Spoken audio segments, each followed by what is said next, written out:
단어의 형성이라는 거에 대해서 했어. 단어의 형성, 단어의 짜임 뭐 이렇게 얘기할 수 있어. 짜임이라는 말로도 얘기할 수 있고 형성이라는 말로도 얘기할 수 있었어요. 다시 한번 정리하고 합성어 들어가 보자.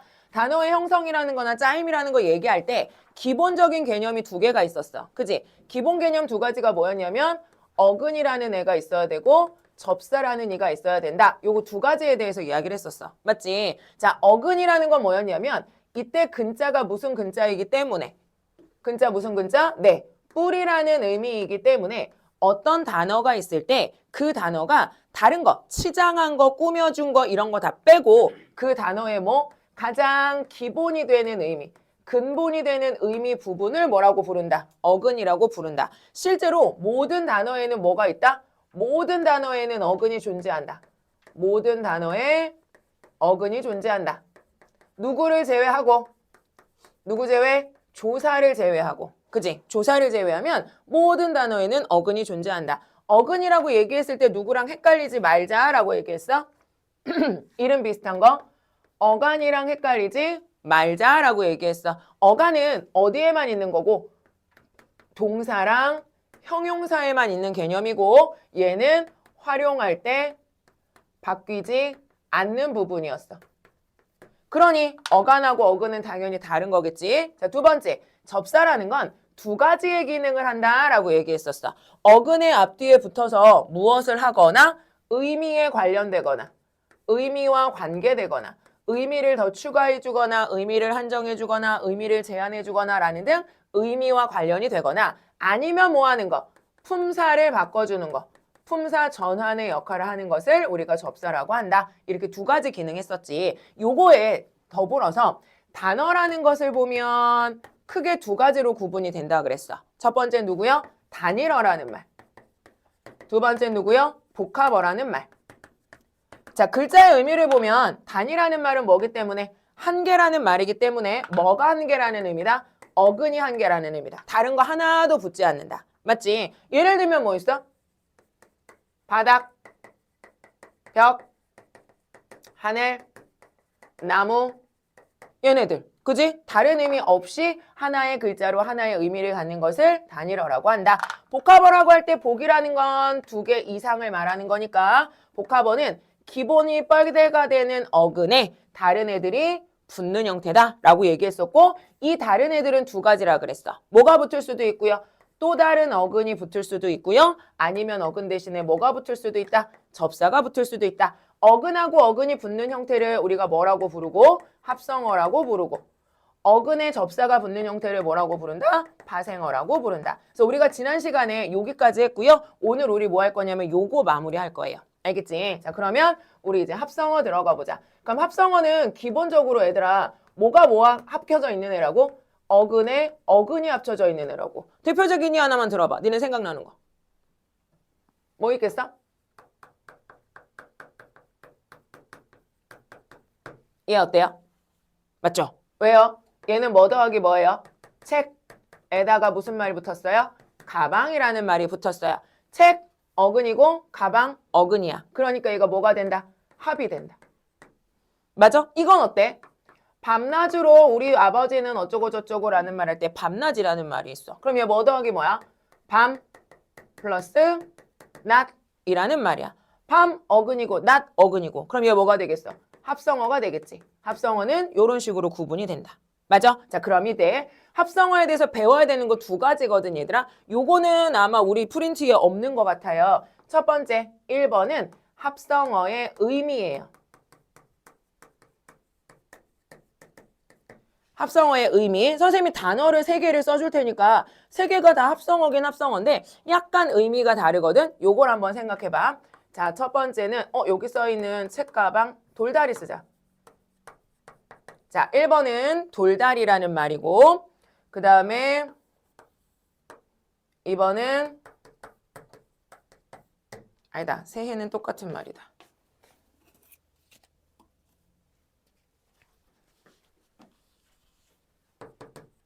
피땀을 흘려서 2번은 피땀을 흘리다 라는 말 할 때 피땀. 그 다음에 세 번째는 뭐 할까? 손발? 세 가지가 있어. 세 가지 다 합성어는 맞니? 세 개 다 합성어 맞아요. 맞죠? 돌 플러스 다리. 돌 어근 다리 어근 피땀 어근 손발 어근 맞지? 그래서 세 개는 다 합성어기는 한데 얘네의 의미가 약간 달라. 자, 우선 요거 먼저 생각해 보자. 얘들아, 피땀은 진짜 피와 땀이라는 말이야? 피땀을 흘려서 그럼 진짜 피와 땀을 흘린다는 게 아니지. 그럼 이거 무슨 말이야? 두 개의 어근이 합쳐져서 피땀은 뭐야? 엄청난 노력을 하다라는 새로운 의미가 만들어지지. 맞아요? 자, 얘는 어때요? 돌다리. 돌 더하기 다리인데 혹시 얘들아 돌과 다리 사이에 의미상 우열관계가 존재하니? 생각해봐. 이 단어에서 말이야. 이 단어에서 누가 더 힘이 센 말이야? 돌이야, 다리야?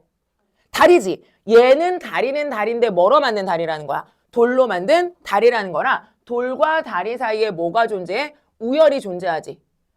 손발이 차다라는 말이 있어. 그럼 진짜 손하고 발이지. 손, 발 말고 다른 거 있어? 없지. 혹시 돌다리처럼 우열 관계 있니? 손발이 차다라는 말 할 때? 없지. 자, 그럼 생각해봐. 세 개 중에서 얘는 뭐냐면 얘들아, 손발은 손하고 발, 어근하고 어근 사이에 우열에 관계없이 두 개가 어때? 동등해. 맞아? 우리가 이걸 무슨 관계라고 하냐면 대등적으로 연결되어 있는 합성어다. 대등적 의미다. 이렇게 말해요. 그 다음 얘는 어때 얘들아?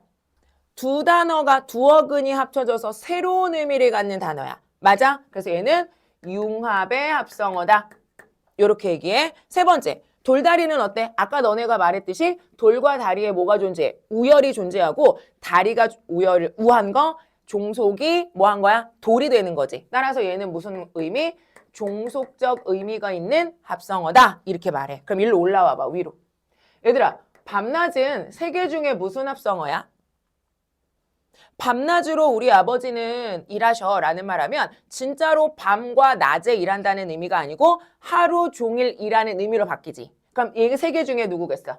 얘는. 그렇지. 융합의 의미를 갖는 합성어겠지. 얘는 어때? 책가방은? 그렇지. 책가방은 뭐는 뭐야? 가방은 가방이야. 가방 중에서 뭐 책을 갖고 다니는 혹은 학교에 갖고 다니는 그런 가방이니까 얘는 어떤 의미가 있어? 종속의 의미가 있겠지. 맞아? 의미로 구분하는 건 어렵지 않아요. 우열관계가 존재하면 종속, 새로운 의미가 생기면 융합, 그런 거 없이 두 개 대등하면 대등이라고 얘기할 수 있다. 괜찮지? 자, 두 번째. 자, 그 다음 합성어를 만드는 방법. 합성의 방법. 자, 우선 이름을 말해줄게. 하나는 통사적 합성어라는 게 있어요. 요건 우리 프린트에 있어요.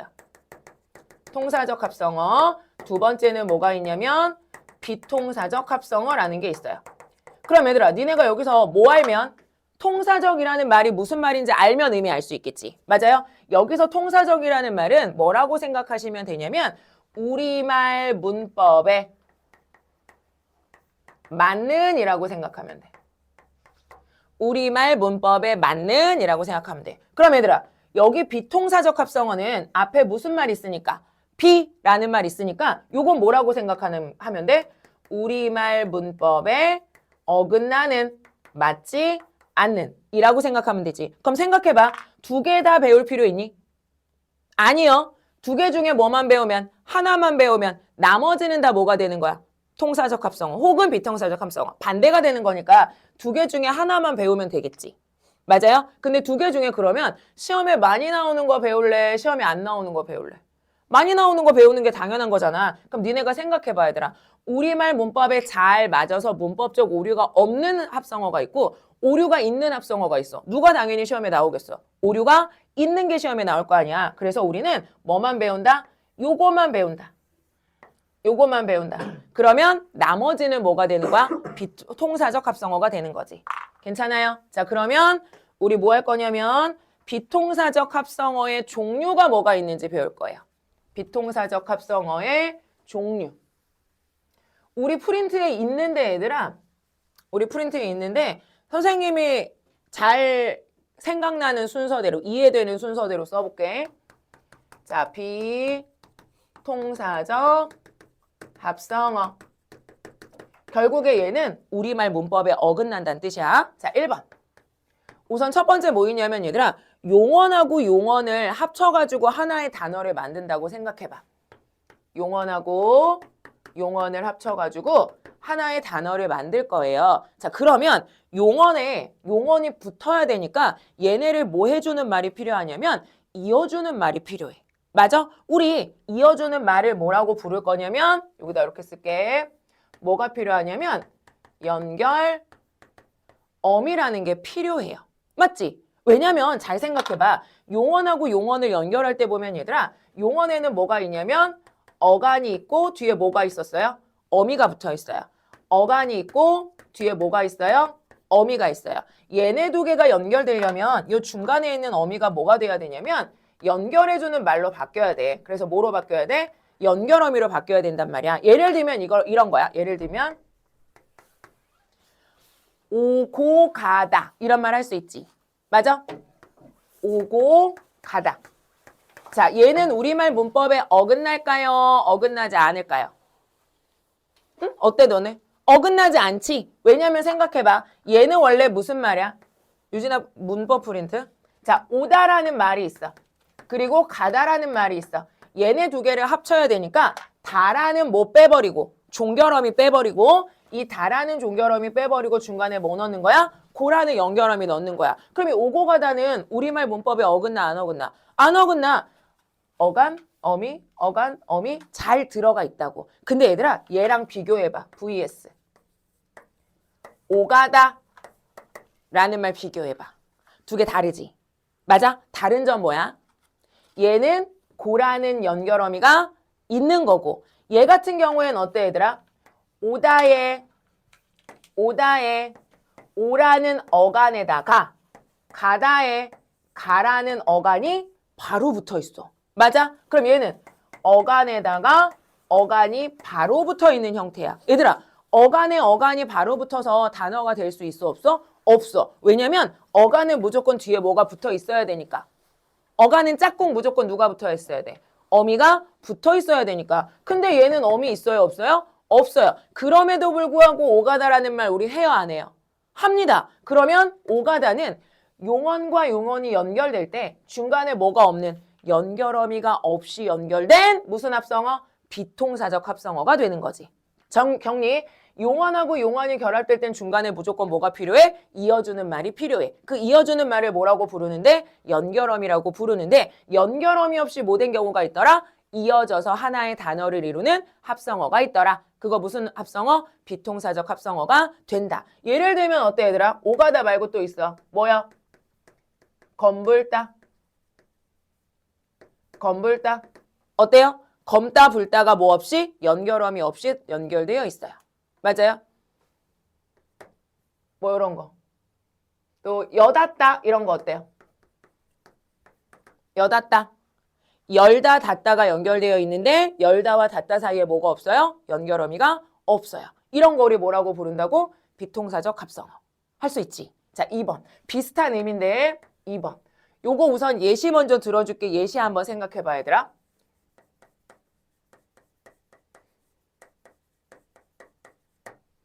덮밥이라는 말 우리 하지. 덮밥이라는 말 많이 써요. 덮밥은 우선 합성할까요? 파생할까요? 단일할까요? 우선 한번 생각해봐. 덮밥의 덮은 어디서 온 말이야? 그렇지. 덮다에서 온 말이지. 덮밥 같은 경우에는 뭐를 덮어서 만든 일품 요리잖아. 그러니까 얘는 덮다에서 왔어요, 얘들아. 덮다라는 말에 덮이라는 어근에다가 뭐가 붙었어요? 밥이라는 어근이 붙어서 된 거니까 어근 두 개 붙은 합성어는 맞습니다. 맞죠? 자, 그럼 이게 우리말 문법에 맞는 건지 안 맞는 건지 한번 생각해봐. 우리말 문법에 맞는 건지 안 맞는 건지 생각해봐. 자, 그러면 너네가 얘가 아까 뭐라고 불렀냐면 어근이라고 불렀는데 어근 말고 뭐도 돼요? 덮다라는 말을 활용하면 덮다, 덮고, 덮은이 이렇게 되니까 활용할 때 변하지 않는 뭐가 되기도 해요? 어간이 되기도 하죠. 그리고 얘는 품사가 뭐가 됩니까? 덮다는 품사가 뭐가 되죠? 동사, 용언 중에 동사. 맞아요? 그러면 여기서 질문이요. 덮다는 덮은 밥을 말하는 거지. 어떤 음식으로 덮어놓은 밥을 말하는 거지. 그럼 얘들아, 의미적으로 덮다라는 말은 누구를 지금 꾸며주는 형태야? 밥이라는 말을 수식하는 형태야. 여기서 질문이 생겨. 무슨 질문? 그럼 동사의 어간이 바로 명사를 꾸며줄 수 있나? 이런 의문이 생기는 거야. 동사의 어간이 바로 명사를 꾸며줄 수 있나? 우리 동사의 어간이 명사 꾸밀 수 있어요? 동사의 어간은 명사 꾸미는 역할 합니까? 못합니까? 못하죠. 예를 들면 가다라는 말 있잖아. 가다의 어간이 어디야? 가야. 그러면 우리 희서가 가고 있는 거 말할 때 가희서 이런 말 써요? 안 써요? 안 쓰잖아요. 그럼 동사의 어간은 명사를 바로 수식할 수 있는 기능이 없다. 근데 얘는 그렇게 수식한 형태로 합성어가 구성되어 있다. 맞아? 그러면 여기서 질문. 1번하고 비슷하다 그랬잖아, 얘들아. 얘가 수식을 하려면 중간에 뭐가 필요해요? 어간만 있는 거니까. 어간만 있는 거니까 뒤에 무조건 짝꿍 누가 필요해요? 어미가 필요하죠. 근데 질문. 명사 꾸며줄 수 있도록 동사를 만들어주는 어미 뭐라고 불러요? 무슨 어미?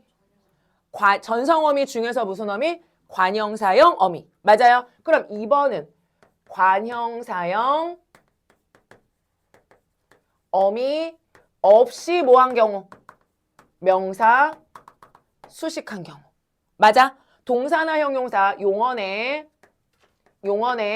관형사형 어미 없이 명사를 수식하는 모양으로 만들어진 합성어는 통사다, 비통사다? 비통사다. 예를 들면 대표적인 애 또 뭐 있냐면 얘들아, 우리 열쇠 같은 거 혹은 이렇게 꺾어진 걸 뭐라 하냐면 꺽쇠라고 불러. 꺽쇠. 그럼 꺽쇠도 어때? 원래는 뭐예요? 꺾어진 쇠. 꺾은 쇠지. 근데 뭐 없어? 중간에 어미 없다. 덮은 밥인데 중간에 뭐 없다? 관형사형 어미 없다. 관형사형 어미 없이 명사 수식하게 되어 있는 애는 무슨 합성어다? 비통사적 합성어다. 맞아요? 자, 세 번째 예시는 뭐냐면 얘들아 이거야. 부슬비, 얼룩소 이거야. 이거 쓰잖아 얘들아. 근데 이거 왜 비통사적 합성어일까?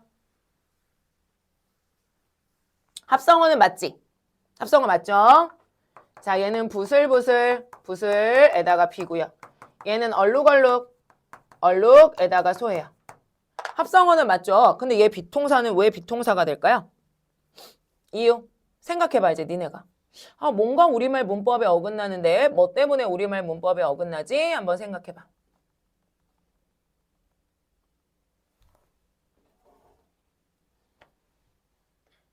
생각해봤어? 그럼 이제 질문. 얘들아, 부슬하고 얼룩은 품사가 뭘까요? 형용사. 자, 형용사라고 생각하는 사람은 영어를 굉장히 잘하는 사람. 그럼 잘 생각해봐. 이게 형용사라는 영어식의 생각을 하면 이건 통사야, 비통사야? 통사지.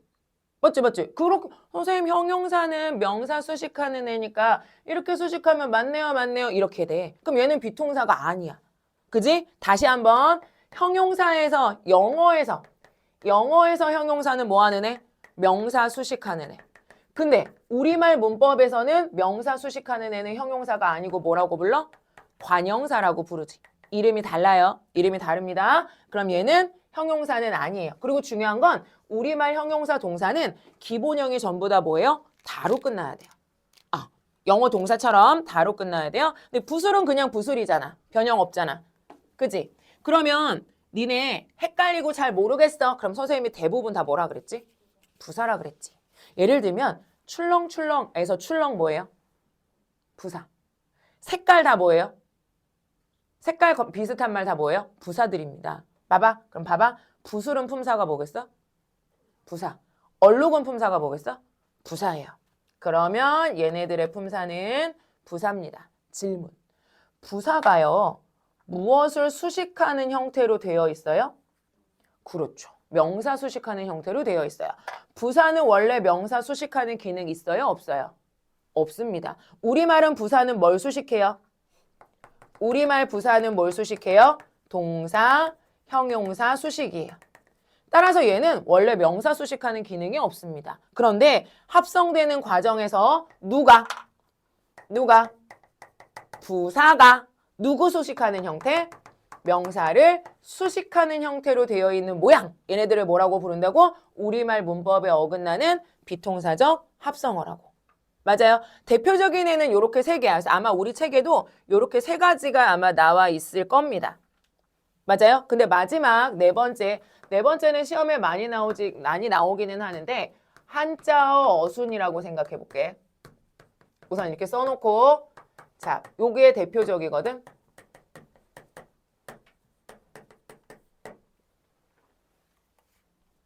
그럼 이렇게 우리 쓰는데요. 그치? 근데 봐봐. 등산, 독서 얘네 두 개는 둘 다 뭐로 이루어진 글자야? 한자로 이루어진 글자. 근데 한자들은 원래 각각의 글자에 뭘 갖고 있어? 의미를 갖고 있잖아, 얘들아. 그러니까 의미 있어서 합성어가 되는 거거든. 그러면 얘네들이 왜 한자어 어순하고 관계가 있을까? 요거 한번 생각해봐. 우리말 문법에 어긋나야 된다고 말했잖아. 그럼 생각해봐요. 원래 얘는 무슨 의미로 써요? 산에 오르다. 얘는 무슨 의미로 써요? 책을 읽다로 쓰지. 자, 얘네 두 개 비교해봐. 그럼 한자 어순하고 우리말 문법에 어긋나냐 안 어긋나냐니까 뭐 비교해봐야 돼? 우리말 어순하고 비교해봐. 우리말 어순하고 반대야 똑같아? 반대. 우리말 어순하고 반대야 똑같아? 반대. 맞아? 그럼 얘는 원래 우리말 어순에 맞게 쓰면 뭐라고 써야 돼? 산등이라고 써야 되고요. 얘 우리말 어순에 맞게 쓰면 어떻게 돼야 돼요? 서독이라고 써야 돼요. 근데 그걸 바꿔서 쓰고 있단 말이야. 그래도 우리가 일상적으로 잘 쓰고 있지. 그러니 우리말 어순에 어긋나기 때문에 무슨 합성어다? 비통사적 합성어다라고 얘기를 하는 거야. 자, 정리. 비통사적 합성어의 종류는 몇 가지? 네 가지가 있습니다. 네 가지는 결국 우리말 문법에 어긋나는 내용인데요. 첫 번째는 뭐냐면 용언하고 용언이 이어질 때는 뭐가 필요한데? 연결어미 필요한데 연결어미 없으면 비통사적 합성어다. 괜찮아? 두 번째, 명사를 수식하는 애는 누구? 관형사야. 그런데 동사와 형용사의 어간이 명사를 바로 수식하는 형태여서 뭐가 없을 때? 관형사형 어미가 없을 때 비통사적 합성어가 된다. 세 번째, 원래 부사는 무슨 기능을 하는 애인데 용언을 꾸며주는 기능을 하는 애인데 문장 단어 중에서 뭐 하는 애? 명사를 수식하는 형태로 만들어진 합성어가 있다. 요거 뭐? 비통사적 합성어다. 네 번째, 한자어들 중에서 우리말 어순에 어긋나는 거 비통사적 합성어다. 맞아? 그럼 요거 말고 얘들아 나머지는 다 무슨 합성어? 통사적 합성어. 우리말 문법에 맞는 거. 요렇게 생각하시면 돼요. 됐죠? 자, 이제 마지막 요것도 우리 책에 없는 거. 요거 필기해 놓으셔야 됩니다. 마지막은 1차 성분 분석이라는 거예요. 마지막 1차 성분 분석이라는 거예요. 자, 이거 무슨 말이냐면 얘들아 요런 거 한번 생각해 봐요. 눈웃음이라는 단어가 있어요. 눈웃음. 자, 이거 다 물어볼 거니까 생각해 보세요. 요게 합성어인가 파생어인가 한번 생각해 봐. 눈웃음이라는 말이 합성어일지 파생어일지 한번 생각해 봐. 생각했어? 했어? 자, 그리고 준범이부터 이렇게 순서대로 말해보자. 준범이 요거 합이야 파야? 요거다 써야지. 합, 파. 준범, 넌 합이야 파야? 뭐가? 그냥 하면 돼. 다 할 거야. 그래, 석준이 먼저 할래? 너는 파야. 석준이 파 한 표. 유진이, 넌 합 한 표. 그다음 선우, 파? 선우 파. 준범 해, 이제.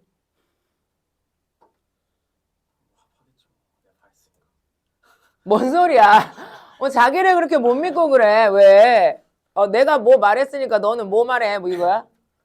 준범.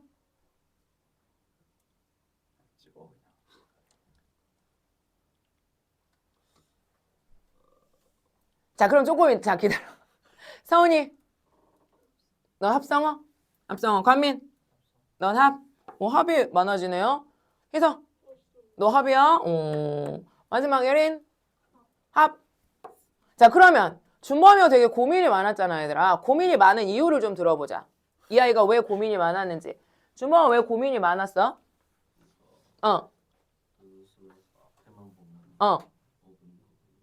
인 것 같고.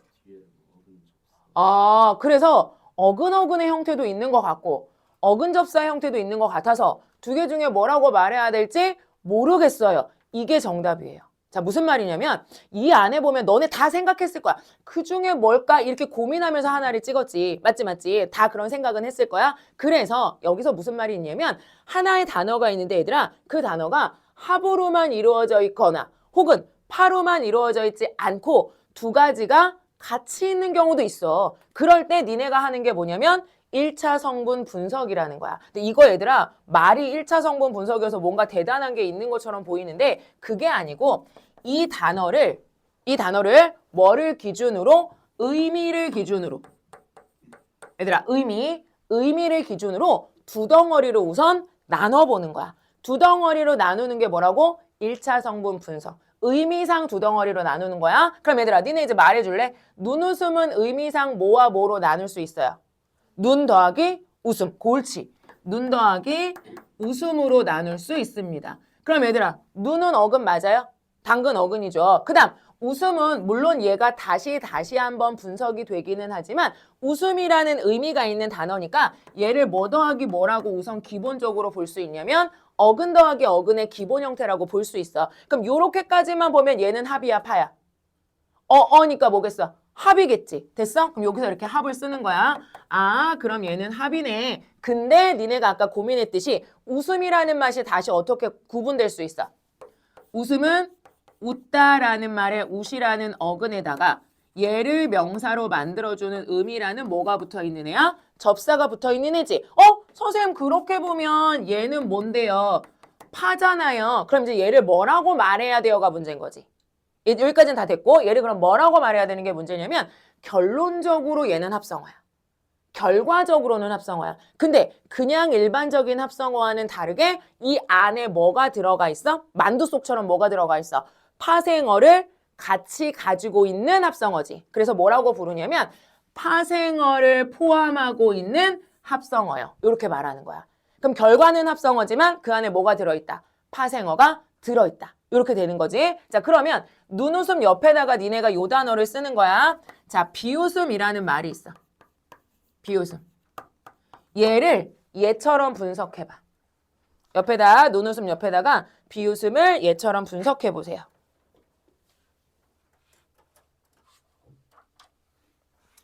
자, 비웃음을 분석을 해보세요.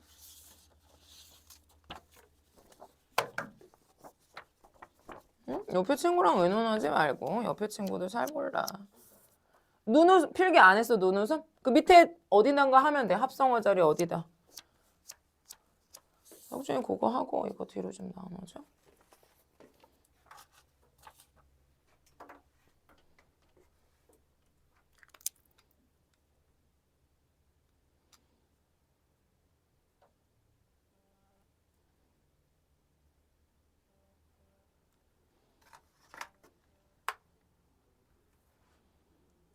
예리나 민경이는 안 와? 왜? 뭐라고? 뭘 까먹었어? 아, 이유를 들었는데 까먹었어?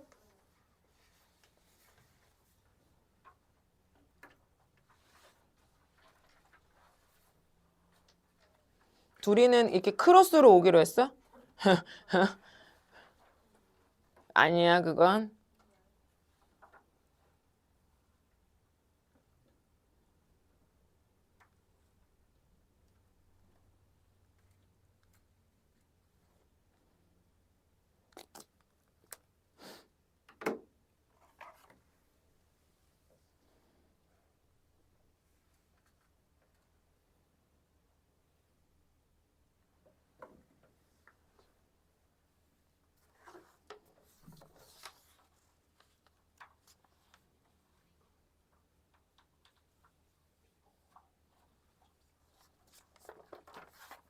됐어요?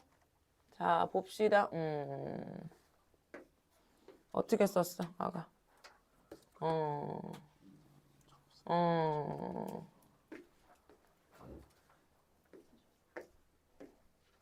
예린이 어떻게 썼어?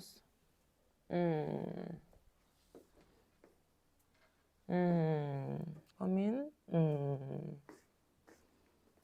사원이 어떻게 썼어? 그래. 자, 얘들아. 잘 들어봐요.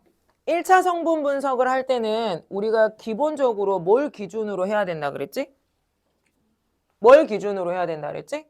의미를 기준으로 두 덩어리로 나누자 라고 말했지. 그럼 나 여기서 질문 생각해봐. 비웃음이라는 말은 웃음이 아니라는 말이야? 비웃다라는 말이야? 비웃다라는 말이지. 자, 니네가 쓴 거 다시 한번 볼래? 니네가 쓴 거 잘 됐어, 잘못됐어? 잘 됐어, 잘못됐어? 잘못된 거 알겠어? 자, 선생님이 왜 눈웃음 옆에다가 비웃음을 바로 붙여서 예시를 들어줄게? 아, 일부러.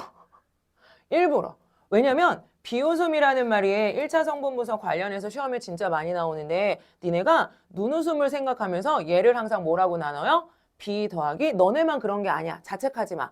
비 더하기 웃음으로 대부분 아이들이 나눕니다. 그리고 나서 뭐라고 생각해? 아, 얘는 파생이구만 이라고 생각한다고 얘들아. 물론 답이 달라지진 않는데 과정이 달라요. 이유가 뭐냐면 1차 성분 분석의 기준은 항상 무엇이 기준? 의미가 기준이란 말이야. 그럼 얘들아, 얘를 너네가 1차로 나눌 때 몇 덩어리? 두 덩어리로 나누라고 했는데 그때 비 더하기 웃음이 아니고 뭐로 나눴어야 맞아요? 비웃다 더하기 음이라고 나눴어야 맞습니다. 그죠? 그 결과는 달라지지 않는다고 말한 이유가 뭐냐면 비웃다 얘가 어근이 되는 거고 음이 뭐가 되는 거라? 접사가 되는 거라 결과가 파생한 건 같아요. 근데 수능에 문법이 나오면 항상 결과를 물어보지 않고 과정을 제시해 주는 경우가 많습니다. 그래서 이렇게 분석하셔야 되는 게 맞고요. 그럼 얘는 어쨌든 큰 덩어리로는 뭐가 된다?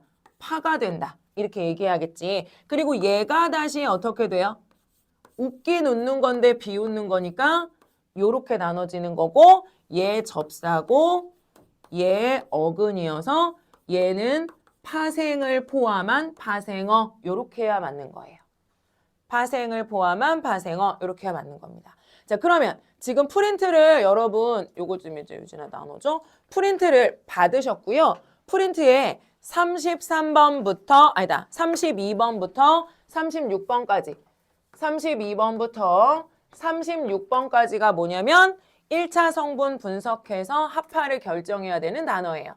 그래서 32번부터 36번까지를 해보십니다. 밑에 단어의 형성 밑에 단어들 쭉 나와 있는 거 있지? 거기 32번부터 36번까지가 합파가 합쳐져 있어. 걔네들을 얘처럼 분석 좀 해줘 봐봐. 아니면 그냥 머리로 분석해서 합파해도 되고요. 파생어를 포함한 합성어, 합성어를 포함한 파생어 뭐 이런 거. 파생을 포함한 파생어 뭐 이런 거.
그거 다 하신 분들은 혹시 그거 다 하신 분들은 거기 이제 위에 형태소 분석 말고 단어 짜임 고르는 거 있잖아. 거기 1번부터 쭉 해놓으시면 돼요. 그거 오늘 우리 같이 할 거니까 이번 시간에. 1번 치솟다 거기부터 쭉 쓰시면 되는데 합성어, 파생어, 단일어로 분류해라 라고 얘기했는데 파생어가 많습니다. 여기 파생어가 많고요. 파생어가 많은 이유는 니네가 파생어 접사들이 좀 어색하니까 많이 못 봐서 파생어 접사들을 좀 눈에 익혀두라고 파생어를 좀 많이 예시로 붙여놨어요. 대부분 파생어입니다. 단일어가 아마 없을 거예요.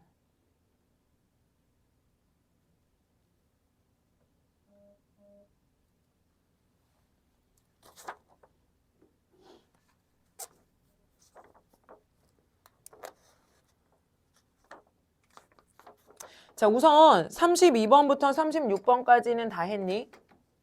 32번부터 36번까지 다 했어요. 그럼 볼게요. 자, 32번. 결국 파생어라 생각하는 사람 손. 선생님 32번 파죠? 큰 덩어리로는 파예요. 파손. 합이에요, 손. 그러면 이걸 파라고 생각한 사람들은 터가 뭐라고 생각한 거야? 접사라고 생각한 거지. 합이라고 생각한 사람들은 터가 뭐라고 생각한 거야? 어근이라고 생각한 거지. 맞아요? 터는 합일까요? 어근일까요? 접사일까요? 터. 단군 할아버지가 어디에 터를 잡았다. 해요, 안 해요? 하죠. 접사 혼자 쓸 수 있어요, 없어요? 없죠. 그럼 터는 접사일까요? 어근일까요? 어근이죠. 그러면 놀이 플러스 터는 결과적으로는 뭐가 돼? 합이 되지. 근데 뭘 포함하고 있어? 놀이라는 말은 뭐 더하기 뭐예요? 접사 어근 더하기 접사. 그러니까 뭐야? 파생어를 포함한 합성어. 파를 한무 숨기고 있는 합성어. 헛웃음은 어때, 얘들아? 헛웃음. 결과적으로 뭐예요? 파생어. 근데 그 안에 뭘 포함하고 있어요? 파생어. 파를 포함한 파. 맨손 체조는 어때? 맨손 더하기 체조니까. 합성어. 거기서 맨손은 어때? 파생어. 그래서 파생어를 포함한 합성어. 맨이 접사지. 제육볶음. 제육 더하기 볶음이니까 뭐예요? 합성어. 근데 그 중에 누구요?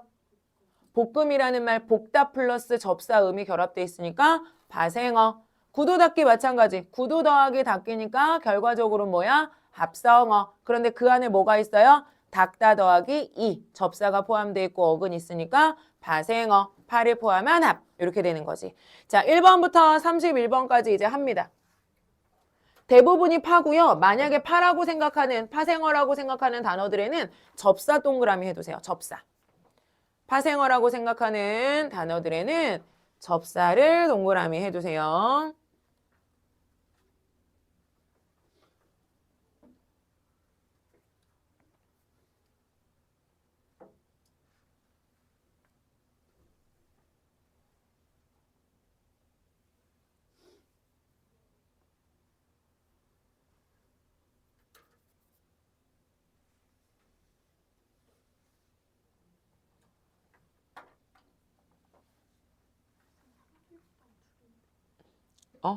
그래? 그러네. 10번하고 17번 똑같네. 넘어가 그냥 하나는. 넘어가.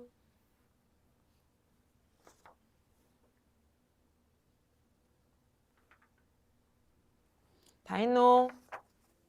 희서 다 했노?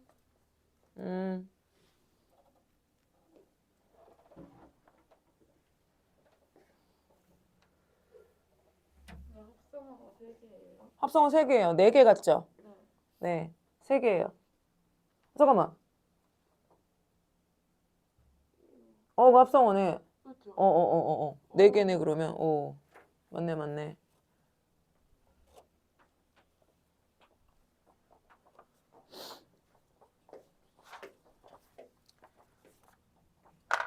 빨리빨리 못 쓰는 이유는 뭐지?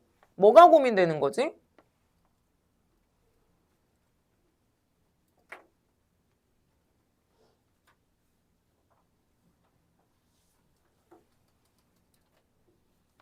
자, 채점 한번 해봅시다.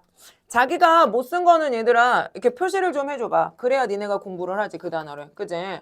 자, 1번은 파. 접사는 치. 2번은 파. 접사는 맛. 3번도 파. 접사는 누구? 이. 4번 파. 접사는 하. 5번에 파. 접사는 헛. 6번은 파. 접사는 기. 7번은 파고요. 접사는 쟁이. 8번도 파고요. 접사는 꾼입니다. 9번은 파. 접사는 풋. 10번도 파고요. 접사는 롭이요. 롭. 11번 파고요. 접사는 짓. 12번 파죠. 단 아니고 파죠. 우리 이거 1학년 2학기 중간고사 시험 범위에서 했던 거죠. 얘는 뭐 더하기 뭐예요? 그렇지. 집 더하기 웅이었어요. 집에 있는 지붕이라는 의미를 가지는데 꼭대기를 가지는데 그때 이 웅이라는 말은 잘 사용되지 않는 접사여서 얘네 발음할 때 원래 형태 밝히지 않고 소리대로 적는다 그랬어. 그래서 집 더하기 웅, 단 아니고 팝니다. 이때 접사는 웅이에요. 13번은 파고 접사는 해비요. 13번은 돌다와 보다지. 그러니까 얘는 뭐가 돼? 합이 되지? 그럼 얘들아 질문. 돌아보다는 통사적 합성어야? 비통사적 합성어야? 돌아보다. 통사야? 비통사야? 자, 그러면 통사인지 비통사인지 구분하려면 얘는 뭐 더하기 뭐니까?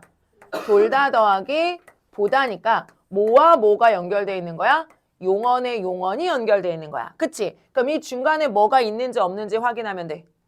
연결, 어미가. 그렇지. 연결, 어미가 있는지 없는지 확인해야 되지. 얘들아, 돌다의 돌이 어간이잖아. 그러면 요 뒤에 있는 아가 뭐가 돼? 어미. 맞아요? 돌다 뒤에 아가 붙어서 얘네 두 개가 연결되어 있으니까 요 아가 뭐가 돼? 연결어미가 되지. 연결어미 이씨 두 개 연결돼 있어. 그러면 통사야 비통사야? 통사적 합성어. 맞아? 얘는 통사적 합성어가 되는 거겠지. 15번은 파고요. 접사는 보여. 16번 파고 접사는 스럽. 향기롭단 앞에서 했고 짓밟다 앞에서 했고 19번에 파고요. 접사는 새. 20번에 파고 접사는 21번 파 접사는 답. 22번은 오다 가다라는 말이 합쳐져 있는 아이이기 때문에 합성어가 되고요. 얘는 통사예요, 비통사예요? 그렇죠. 중간에 뭐 없으니까 연결어미 없으니까 비통사. 같은 의미로 23번의 여닫다 합성어, 24번의 건불다 합성어인데 얘네 두 개도 뭐라고? 비통사. 25번의 파 접사는 엿. 26번 파 접사는 뒤. 27번 파 접사는 트. 28번 파 접사는 엇. 29번 파 접사는 휘. 30번 파고요. 접사 누구? 거리. 31번 파고 접사는 누구? 희. 32번 아까 얘기했었죠? 36번까지 됐습니다. 됐나요? 자, 나머지 위에 형태소 분석도 여러 번 하실 수 있는데요. 4번만 가볼래? 4번. 4번에 보면 산에 참나리가 피었다 있지. 얘 형태소 몇 개야? 4번에 산에 참나리가 피었다 라는 말이 있어요. 요거 형태소 몇 개일까요? 그러니까 그게 궁금한 거지. 참나리가 뭘까요? 너네 참나리 말고 뭐는 아는데? 개나리는 아는데. 그럼 참과 개는 무슨 말일까?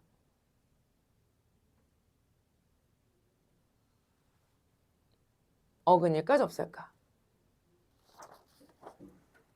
혹은 참나리가 한 단어일까? 그것 때문에 하는 거예요, 4번은. 결론! 4번은 형태소 몇 개? 하나, 둘, 셋, 넷, 다섯, 여섯, 일곱, 여덟, 8개입니다. 뭘 나눠야 8개가 되냐면 참과 나리를 나눠야 8개가 돼요. 그죠? 그러면 참이 뭔데요? 선생님 좀 전에 뭐라 그랬어? 너네 참나리는 몰라도 뭐는 안다. 맞아요. 둘 다 무슨 꽃이에요? 나리꽃입니다. 나리꽃이라는 꽃의 종류인데 나리꽃 중에서 크고 예쁜 게 뭐야? 참. 나리꽃 중에서 작고 못생긴 게 뭐야? 개. 살구 중에서 좋고 큰 사과 뭐야? 살구? 그냥 살구나 참 살구. 살구 중에서 좀 못나니 쬐끄맣고 딱딱한 거 뭐야? 개살구. 이렇게 되는 거야. 알겠지? 그럼 참이나 개는 무슨 글자야? 접사고 좋은, 큰 이런 의미. 나쁜, 작은 이런 의미를 가지고 있는 접사가 되는 거예요. 알겠지? 자, 그러면 다음 시간에 선생님이 이 단어의 형성과 관련해서 시험을 본다고 말씀을 드렸는데 시험은 간단합니다. 선생님이 단어를 드리면 그 단어가 단일어인지 합성어인지 파생어인지 혹은 합성어나 파생어 중에 1차 성분 분석이 필요한지 아닌지 쓰시면 되는 거예요. 알겠죠? 쓰시면 되는 건데 유치하게 우리 앞에 반에서도 이야기했는데 유치하게 시험을 보고 나면 여기 시험지에 이름이 써 있을 거고요. 그죠? 이유진 이렇게 이름이 써 있을 거고 옆에 100점 이렇게 점수가 써 있을 겁니다. 요 시험지를 니네 스스로 엄마한테 수업 시간에 문자로 남길 거예요. 그럼 여기서 얘들아 잘 들어. 요렇게 하면 너네 말고 고딩들 말고 중딩들은 엄마한테 이렇게 50점 이런 시험지를 보내면 부끄러우니까 요거를 친구 석준이한테 보냅니다. 그럼 석준이도 친구 유진이한테 서로 보내주죠. 선생님 보냈어요. 이렇게 합니다. 그래서 제가 요 시간에 보낸 걸 확인합니다. 알겠죠? 그럼 이제 엄마가 밑에다가 이제 멘트를 다실 거야. 이 미친 새끼야. 뭐 이렇게. 알겠죠? 그러니까 공부를 해가지고 오셔야 됩니다. 알겠냐? 우리 배운 거 있어요. 개념. 형태소 배웠고요. 단일어, 합성어, 파생어, 단어의 형성 배웠고요. 오늘 통사적 합성어, 비통사적 합성어 배웠고요. 그 다음에 합성어의 의미 관계에 있어서 3가지가 이따까지 배웠습니다. 배운 내용들 다 골고루 물어볼 거니까 공부해가지고 오셔야 되고요. 그 다음에 다음 시간에 오실 때 몇 번까지? 몇 페이지까지냐? 합성어. 품사 전에 36조까지. 페이지 36조까지. 모든 문제들 다 풀어가지고 오셔야 됩니다. 다음 시간에도 안 풀면 우리 이제 그만합시다. 알겠지? 그만합시다. 자, 여기까지 문법. 우리 과학기술 지문할 때 우리가 해야 되는 행동, 우리가 해야 되는 거, 이거 몇 가지 있었지? 그거 뭐 있었어? 1번. 우선 뭐 있었어? 자, 뭐 나오면? 정의된 개념 나오면 네모하고 밑줄만 치지 말고 이거 무조건 뭐 하고 넘어가자. 이해하고 넘어가자. 이게 무슨 말이냐면 뭐뭐란 뭐뭐다. 이런 말 있으면 동그라미 밑줄하고 넘어간다고. 아, 이거 나중에 와서 찾으면 되지 뭐 이러고 넘어간다고. 근데 그게 아니고 과학기술이라는 건, 과학기술 지문이라는 건 어떤 구조로 쓰여 있는 거냐면 앞에 과학기술에 뭘 설명해? 원리를 설명해. 근데 원리 설명하는 과정 중에 뭐가 들어갈 수밖에 없어. 정의가 들어갈 수밖에 없어. 이 내용 이해했는지 지문에서 묻는단 말이야. 그래서 정의된 개념이 나오면 무조건 한번 곱씹어서 이해하고 넘어가자가 1번이었어. 그리고 정의된 개념의 정의는 이렇게 개념은 네모칸을 쳐서 표시를 해두시고요. 자, 2번째는 뭐 해야 되냐면 뭐하기? 수식화하기. 그지? 뭐뭐를 뭐뭐로 나눈 건 뭐뭐라고 한다. 이런 말 나오면 그냥 말로 넘어가지 말고 수식화하기. 뭐 곱하기, 더하기, 나누기, 빼기, 분수 이렇게 표시해 두는 거. 맞지? 이거 해야 된다 그랬어? 3번째. 어떤 장면이 말로 설명이 되면 이게 말로 이해가 안 될 수 있단 말이야. 그래서 이거 뭐 하기? 이미지화하기 하자 그랬어. 이미지화하기. 그래서 우리 지난번에 얘들아 수능 지문에서 무슨 지문 배울 때 과학기술 지문? 열팽창에 대한 지문 있었지. 거기서 보면 공률이 뭐 할수록 이런 말 있었어. 공률이 높을수록 뭐가 줄어든다? 그렇지. 반지름의 길이가 짧아요. 줄어들어요. 이런 말이 있는데 이 말이 이해가 안 되면 얘를 어떻게 하는 거야? 그림을 그려본다 그랬지. 그래서 어떻게 해? 반지름과 여기서 출발하는 더 큰 원이 있으면 얘의 반지름이 있어. 누가 더 많이 휘어져 있는 거야? 반지름이 짧은 애가 더 많이 휘어져 있어. 반지름이 짧은 애가 더 많이 휘어져 있어. 이거 그림을 통해서 이해한다 그랬어. 그래서 그걸 이미지화하기라고 이야기했었지. 그 다음 4번째 비례방비례 문장. 뭐뭐 하면 뭐뭐 하다. 이거 업다운으로 표시하기. 지문에 그대로 업다운 표시하지 말고 뭐 하자 그랬어요? 옆에 쓰자 그랬어요. 아까 선생님 어떻게 썼어요? 공률이 크면 반지름이 작다. 이렇게 옆에다 써놓으라 그랬어요. 써놓으라고 한 이유가 뭐였어요? 요 부분에서만 묻는 게 아니고 문단이 넘어가다 보면 밑에 부분에 뭐가 나와요? 공률과 다른 어떤 개념의 관계를 업다운으로 표시하는 경우도 있어요. 그러면 공률이 뭐 하면 뭐가 뭐 하다 이런 게 나오면 얘와 얘의 관계는 어떤데? 이거 물을 수 있기 때문에 따로 옆에다 써놓으라고 말씀을 드렸었습니다. 그 다음 5번째는 뭐냐면 우리가 문단이 보통 몇 개로 되어 있냐면 5개의 문단으로 되어 있는데 얘들아 이 문단을 통으로 보는 게 아니야. 문단을 어떻게?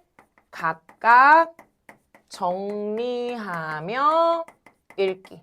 이게 뭔 말이냐면 한 문단 읽고 잠깐 쉬고 생각. 한 문단 읽고 잠깐이고 생각.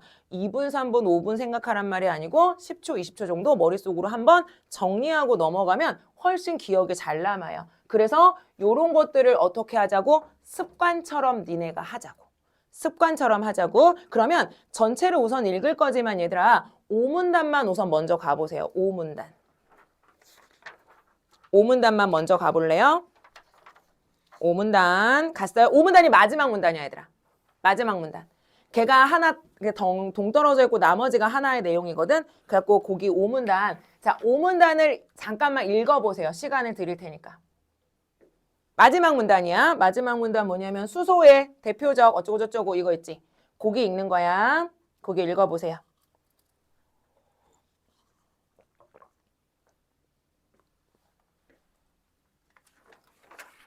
자, 거기 읽었어. 다 읽었어?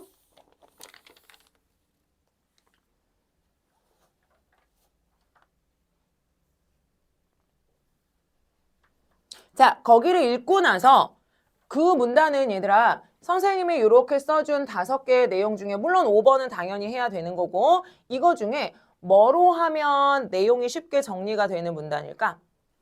나는 뭐로 정리를 했냐면 3번 이미지화하기로 정리를 했어요. 이게 뭔 말이냐면 봐봐라. 걔를 보면 뭐가 있다는 거야. 이거 내가 시험지에 그려놓은 그림이거든. 봐봐. 이쪽에 뭐가 있어요? 왼쪽 오른쪽 상관없죠. 여기 산화극이 있어요. 그 다음 오른쪽에 뭐가 있어요? 그렇죠. 환원극이 있습니다. 여기 뭘 보내줘요? 그 다음 가운데는 뭐가 있어요? 지문에 나오는 내용이야 얘들아. 지문에. 여기 뭐가 있어요? 전해질이 있습니다. 그 다음 산화극과 환원극 사이에는 뭐가 있어요? 도선이 있으니까 도선 나 뭔지 모르니까 그냥 선 하나 그린 거야. 얘가 도선이에요. 그 다음 산화극 쪽으로 무엇을 넣어줬어요? 그렇죠. 수소를 넣어줬습니다. 산화극 쪽으로 수소를 넣어주면 산화극 안에서 수소가 어떻게 돼요? 수소 이온하고 전자로 이온화가 됩니다. 분해가 됩니다. 그리고 수소 이온은 누구를 통해서? 전해질을 통해서 환원극으로 가고요. 전자는 어디를 통해서? 도선을 통해서 환원극으로 가게 됩니다. 그럼 환원극에는 무엇을 넣어주고요? 지문에 나와 있는 거 그대로 그린 거야 얘들아. 환원극에서는 무엇을 넣어주고요? 산소를 넣어주고요. 그러면 전해질을 통해서 들어온 수소 이온과 도선을 통해서 들어온 전자가 누구를 만나서? 산소를 만나서 결과적으로 환원극에서 뭐가 발생해요? 물이 발생합니다.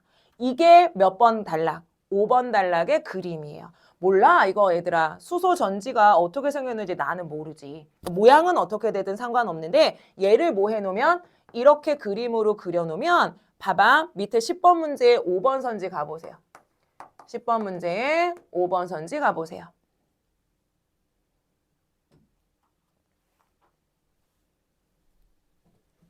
맞는 말 틀린 말? 틀린 말. 왜요? 수소이온은 전해질로, 전자는 어디로? 도선을 통해서. 맞아? 정리해서 그림 그려놓으니까 판단이 쉽게 됐지. 이거 그림 그릴 때 얘들아 다 읽고 그리는 게 아니고 읽으면서 뭐뭐는 뭐뭐고 뭐뭐는 뭐뭐다 했으면 중간중간 그리는 거야. 그걸 정리하면 요런 그림이 되는 거지. 요걸 뭐라고 부르는 거야? 이미지화하기라고 부르는 거야. 그래서 나중에는 이게 필요 없을 수도 있어. 나중에.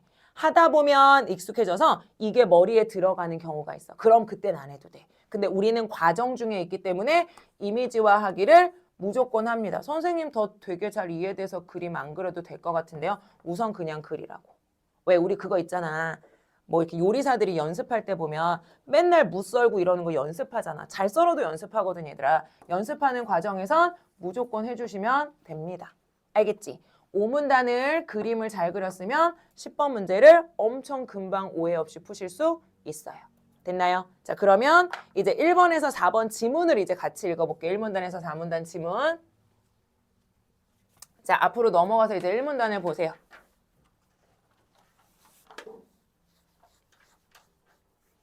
일문단 갑니다. 청정 에너지 중 하나인 수소는 얘들아 수소가 무슨 에너지라고?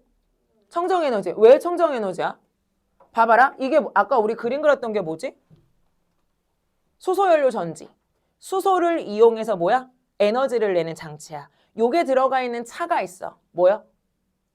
수소차. 너네 수소차 알아? 수소차 본 적 있어? 많이는 없는데. 우리나라에도 수소차 생산되죠.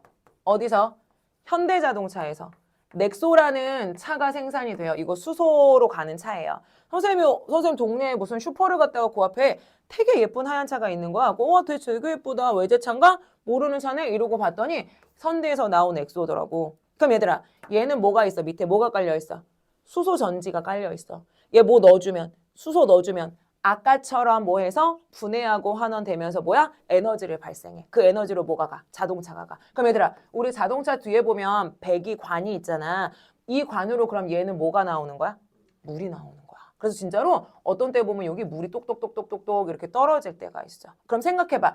얘는 에너지를 만드는 과정에서 물이 나오기 때문에 무슨 에너지? 청정 에너지라고 얘기를 하는 거지. 그럼 질문 가볼게요. 청정 에너지 중 하나인 수소는 생산, 저장, 운송, 추출, 활용 등 전체 과정에서 친환경성이 높다. 맞아? 이유는 밑에 줄. 친환경성이 높다라고 하는 이유는 밑에 줄. 뭐가 생산되지 않기 때문에, 뭐가 배출되지 않기 때문에 탄소 배출 없이. 그럼 얘들아 여기서 추론해봐. 탄소를 배출해서 에너지를 만들면 걔는 무슨 에너지?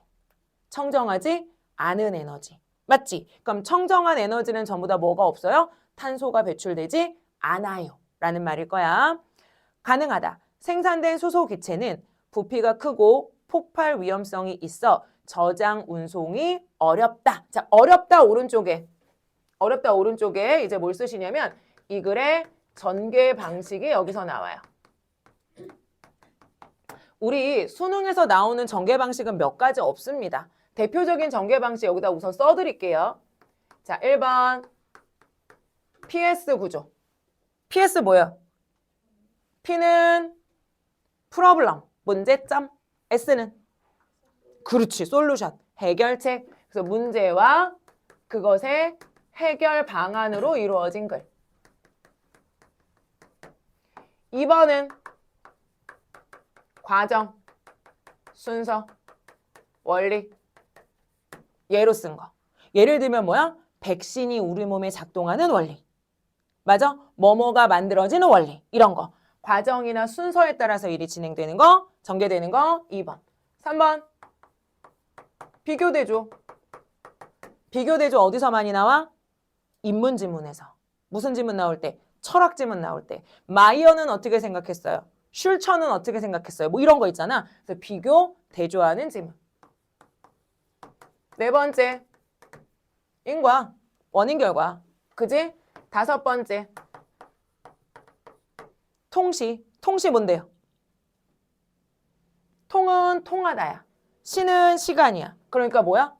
20년대는 어땠는데요? 30년대는 어땠고요? 40년대는 어땠고요? 50년대는 어땠어요? 그러니까 얘도 사실은 변화에 대한 거지. 변화에 대한 거. 6번째 뭐가 나오냐면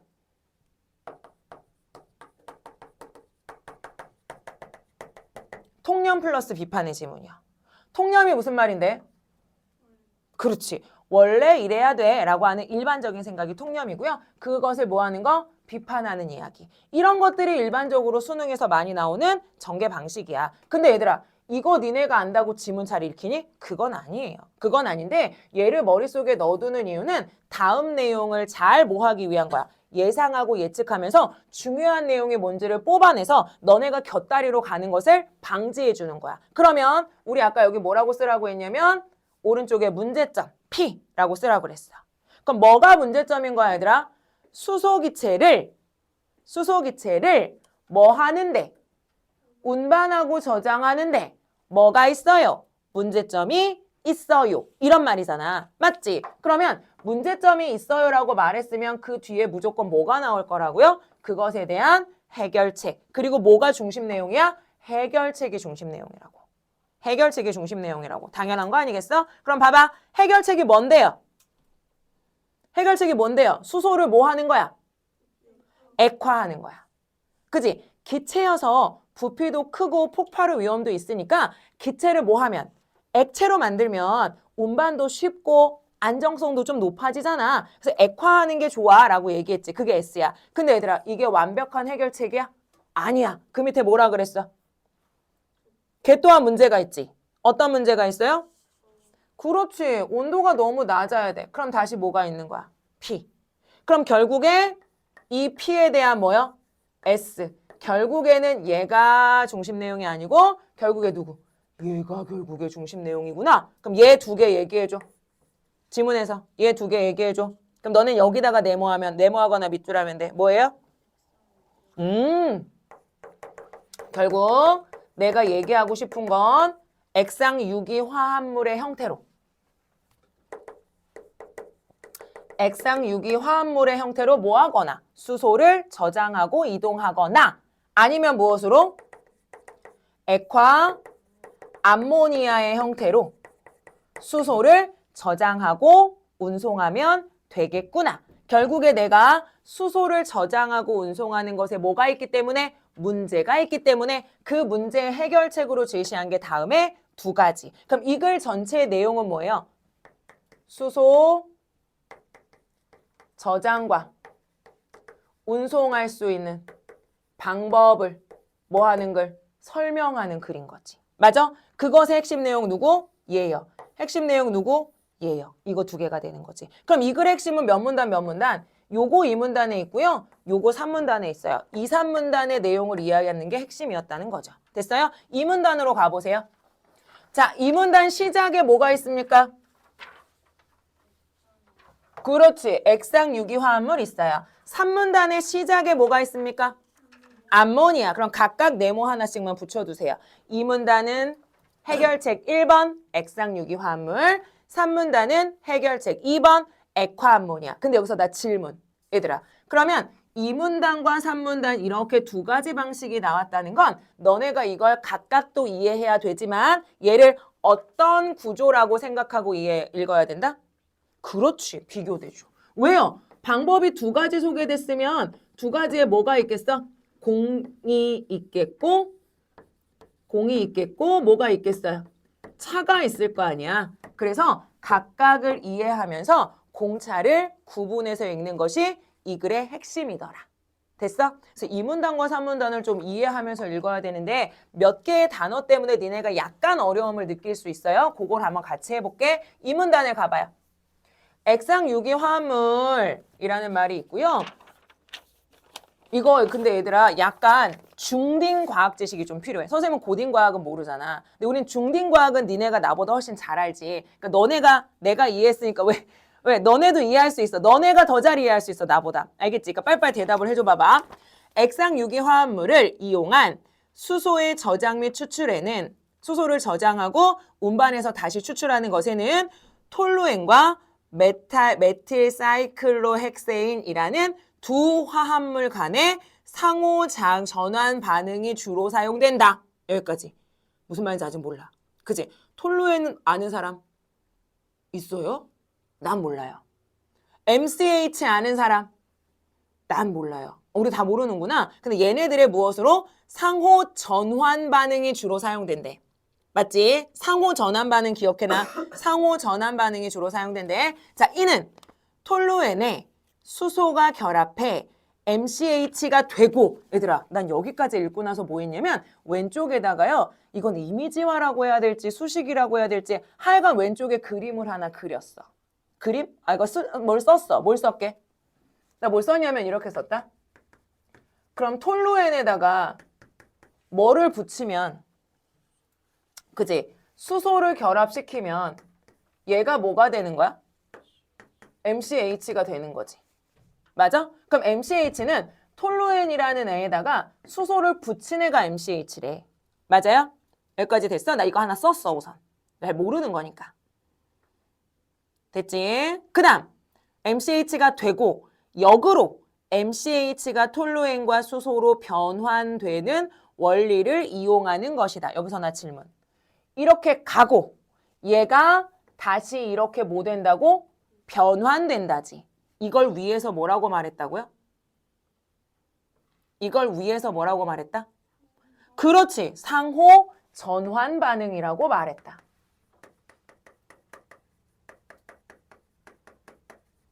근데 얘들아 여기서 질문 하나. 만약 여기서 톨루엔 수소에서 MCH 가고 MCH가 이렇게 분리되는 거는 외부의 어떤 작용에 의해서 된다는 거야? 그냥 지문에 보면 여기서 일로 갔다가 여기서 일로 갔다가가 일어난다는 거야? 지문에서 보면? 아니 니네 생각 말고 지문. 니네 생각 말고 지문. 지문 서술을 보면 얘가 일로 가고 얘가 일로 가는 게 자연스럽게 일어나 아니면 외부의 어떤 에너지가 들어와야 일어나?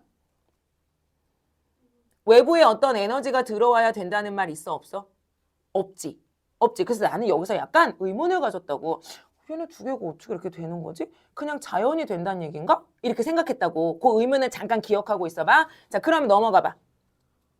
톨루엔 분자 하나에 수소 3개의 수소 분자가 결합할 때 각각의 수소 분자가 탄소와 수소 원자 간의 결합을 2개씩 만들며 얘들아 여기까지 읽고 너네 화학식 생각해봐.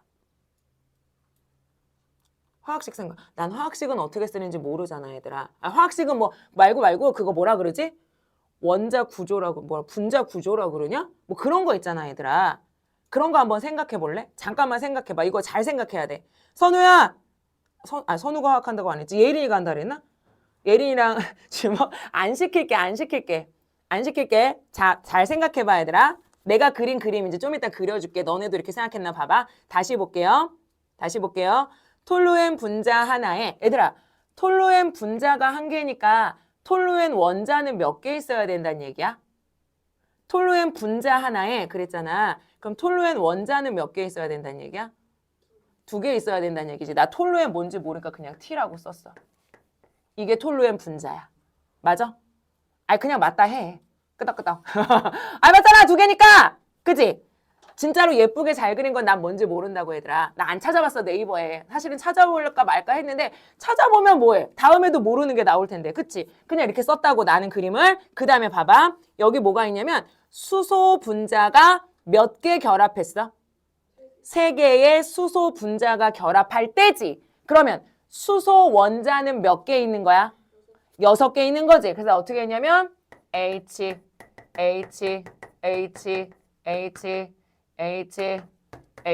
이래서 6개 그렸다고. 내 맘대로. 맞아? 내 맘대로 여기까지 그렸어. 자, 그 다음 결합할 때 각각의 수소 분자가 탄소와 수소 원자 간의 결합을 2개씩 만들고 그러면 탄소가 어디 있겠어 얘들아? 아마 이 톨루엔 안에 있지 않겠어? 난 잘 모르겠지만 여기서 결합을 2개씩 만든대. 어떻게 만드는지 잘 모르겠어. 어쨌든 결합을 2개씩 만들어. 그 다음에 MCH 분자 하나가 생성된다. 그럼 결국에 여기에 탄소까지 들어있는 게 뭐라는 거야? MCH. 그러니까 톨루엔 안에 뭔가 탄소가 있을 거고 여기가 이게 MCH의 구조라는 거야. 맞지? 그 다음에 MCH는 취급 안전성 및 독성이 휘발유와 유사하므로 석유의 저장과 운송을 위한 기존 인프라를 이용할 수 있다. 오른쪽에다 뭐라고 썼게? 나 오른쪽에 뭐라고 썼게? 장점이라고 썼어요. 오른쪽에 장점이라고 썼어요. 그 다음 또한 MCH가 액체이므로 증발 기체 발생으로 인한 누출 위험이 거의 없다. 이것도 뭐예요? 장점이죠. 장점 몇 개 소개됐어? 2개 소개됐어. 하지만 밑에 톨루엔과 MCH의 상호 전환을 통한 여기 잘 읽어. 톨루엔과 MCH의 상호 전환을 통한 수소의 저장 및 추출이 반복되면서 화합물이 불안정해지는 문제점이 있다. 문제점이 있다. 옆에다가 뭐라고 썼겠고요? 그렇죠. 단점이라고 썼겠고요. 그 문장을 읽고 나는 위에를 확신할 수 있었어. 뭐? 지금 마지막 읽은 단점을 읽고 나는 위에 의문을 가졌던 걸 확신할 수 있었어. 뭐라고? 나 위에서 가졌던 의문 뭐였지? 여기서 일로 가고 여기서 일로 갈 때 그냥 계속 자동적으로 일어나는 거냐? 아니면 외부에 어떤 에너지가 필요하냐? 이게 내가 의문이었다고 했잖아, 얘들아. 근데 단점 마지막 문장에 뭐라 그랬어? 톨루엔과 MCH의 상호 전환을 통한 수소의 저장 및 추출이 반복되면서 화합물이 불안정해지는 문제가 있다. 그럼 얘들아, 얘네가 왔다 갔다가 어떻게 된다는 거야? 뭐가 있어야지만 된다는 거야? 아니면 계속 반복적으로 일어난다는 거야? 그렇지. 그러니까 얘가 내가 이렇게 저장해갖고 가잖아, 얘들아. 가는 중간에 뭐가 돼? MCH가 톨루엔과 수소로 바뀌었다가 얘네가 다시 결합해서 MCH가 됐다가 하는 현상들이 계속 그냥 어떻게 일어난다고? 자연적으로 계속 일어난다고. 그래서 뭐라고? 이 화합물이 불안정하다고. 이게 단점이라고. 맞아? 여기까지 됐어? 자, 그러면 여기까지 읽고 나서 뭐 해요? 잠깐 정리. 잠깐 정리. 이 글은 뭐에 대한 설명이다? 야, 수소가 청정에너지라 되게 좋은데 얘가 단점이 있어. 어떤 단점? 부피가 크고 위험해. 그래서 이걸 해결할 수 있는 방법이 있는데 얘를 뭐 하면 돼? 액화하면 돼. 액화해서 바로 가면 또 단점이 있어. 어떤 단점?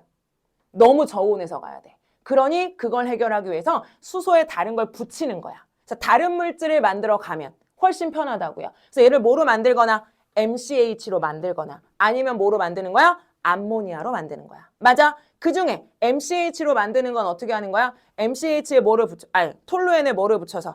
수소를 붙여서 MCH를 만들면 저장하고 운송하기 편해. 왜? 휘발유 정도의 위험밖에 없으니까. 휘발유 운송하는 걸로 다 할 수 있어. 그러니까 예를 들자면 얘 유조차에 싣고 갈 수 있는 거야. 맞지? 휘발유 저장하는 탱크에 뭐 할 수 있어? 저장할 수 있는 거지. 그러니 비용 많이 들어 적게 들어? 적게 들겠지. 단점이 있어. 왜? 얘는 자동적으로 계속 왔다 갔다 해. 그러니까 화합물이 뭐 하지 않아? 안정적이지 않아. 얘들아 나 좀 봐봐. 선생님은 과학 선생이야? 아니잖아. 나는 이과야? 아니잖아. 맞지? 근데 내가 할 수 있으면 누구도 할 수 있다고요? 너네는 더 할 수 있다고 나보다. 할 수 있다고. 됐어? 여기까지 정리됐어? 그 다음 두 번째. 세 번째 문단은 무슨 내용 나와 있어? 먼저 니네가 말해줘. 그렇지. 암모니아로 무엇을 저장하고 운송하는 방법? 수소를 저장하고 운송하는 방법. 맞아요? 근데 나 여기서 근데 얘들아 나 너무 놀라운 사실이 하나 있어. 이 암모니아를 보는 순간 갑자기 중딩 때 외웠던 암모니아의 화학식이 생각났어. 암모니아 화학식 뭐야? NH3. 그거 확 생각난 거야. 그래서 NH3 어떻게 돼 있어? 이렇게 돼 있을 거 아니야. 그지? 아, 여기서 나는 깨달았어. 이거구나. 왜? 얘들아, 그럼 이거를 가져가서 이 결합을 끊어놓으면 여기서 뭘 분리할 수 있어? 그래. 수소 분리할 수 있잖아. 암모니아 가지고 가가지고 이거 분리해 놓으면 뭐 할 수 있어요? 수소를 얻을 수 있잖아요. 우리 이거 뭐 하는 방법이었어요? 수소를 저장하고 운송하는 방법이었잖아. 암모니아 싣고 가서 이거 잘라서 수소 꺼낸다는 말이겠지. 맞아. 말이겠지. 그 말하는 거구나 라는 게 떠올랐어. 근데 그렇지 않아도 상관없어. 할 수 있어. 봐봐. 암모니아는 질소 원자와 수소 원자로 이루어진 화합물이야. 알고 있는데 우리 분자당 3개의 수소 원자를 포함하고 있다. 분자당 저장된 수소가 물보다는 많아. 왜요? 물은요? 산소 하나에 수소 몇 개니까? 2개니까. 그지? 물보다는 많아요. 암모니아는 기존 비료 산업에서 사용하는 합성법으로 생산할 수 있고 대규모의 투자 없이 기존 인프라를 이용하여 저장 운송할 수 있다. 옆에다가 못 썼겠어? 장점. 하지만 높은 독성으로 인한 위험성은 해결해야 할 과제이다. 단점. 그 다음 암모니아에서는 수소 추출 방식으로 밑줄 전기분해, 광분해, 열분해. 그러면 얘는 분해하는 방식 소개했다 안 했다? 안 했다. 왜? 어떻게 일어나니까? 자연이 일어나니까. 근데 얘는 안정적인 물질이잖아 얘들아. 그러니까 여기서 수소를 끊어내려면 분해하는 방법이 필요하다. 뭐로? 열로. 뭐로? 전기로. 뭐로? 빛으로. 그치? 얘네들로 하는 방식이 필요하다. 얘네들을 뭐 했어요? 나열했어요. 우리 지난 시간인가 배웠는데 얘들아 지지난 시간에 나열했으면 그 내용들을 모두 다 무조건 밑에서는 뭐 한다? 설명한다. 나열된 방법을 무조건 밑에서는 설명한다. 근데 이 지문에서는 선생님 말이 틀렸어요. 왜냐면 이 지문에서는 무슨 분해만 설명해요? 열분해만 설명하나요? 네, 열분해만 설명합니다. 그러면 설명하지 않은 내용이 어디 나와 있어요? 12번 문제에 나옵니다. 12번 문제로 나옵니다. 알겠지? 자, 그래서 열분에만 설명이 되어 있습니다요. 가볼게요. 이따 각 방식에서는 암모니아 분해 반응이 일어나는데 암모니아 분해 반응이란이라고 나와 있으니까 뭐 돼 있어? 정의돼 있어요. 정의돼 있으면 네모하고 밑줄하고 이해합시다 그랬는데 얘는 뭐 특별히 그렇게 이해할 것도 없어. 봐봐. 분해 반응이란 암모니아가 분해되어 질소기체와 수소기체를 생성하는 반응이다. 아하, 암모니아 뭐로 되어 있으니까 질소와 수소로 되어 있으니까 분해해서 질소와 수소로 나누는 것이 뭐구나? 열분해구나. 할 수 있겠지. 그 다음 이때 반응한 암모니아, 질소기체, 수소기체의 몰수의 비는 2대 1대 3이다. 반응한 거 2개 암모니아면 질소 하나 생기고 수소 3개 생기는구나 이 말인 거지. 반응한 거 2개면 하나 3개 생기는구나 이거지. 이게 비야. 반응하면 이렇게 된대요. 열분해 방식을 통해 선은 0.9 이상의 전환율이 얻어지는데 부반응은 거의 일어나지 않는다. 전환율, 부반응 이런 말 모르면 뒤에 무조건 설명해요. 긴장하지 말고 보시면 돼요. 여기서 전환율은 얘들아 그 문장 뭐로 써야 되는 문장?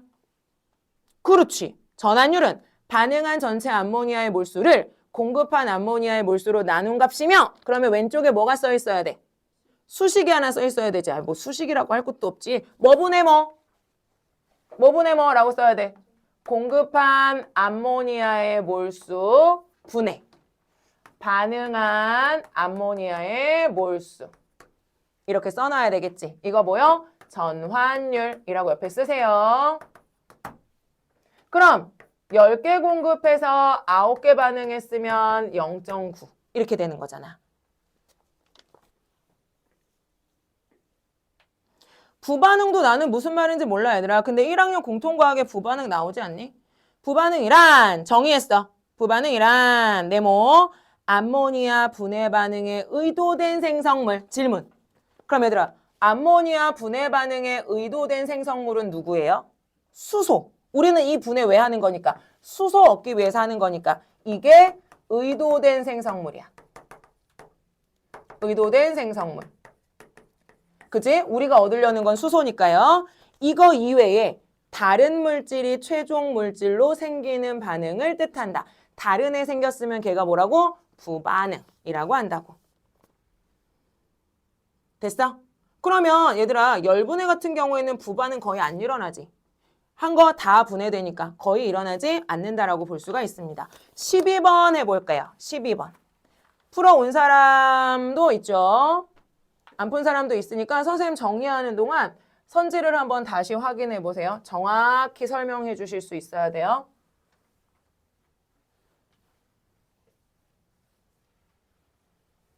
음, 12번에 오답률이 높았는데 왜 오답률이 높았는지 모르겠어.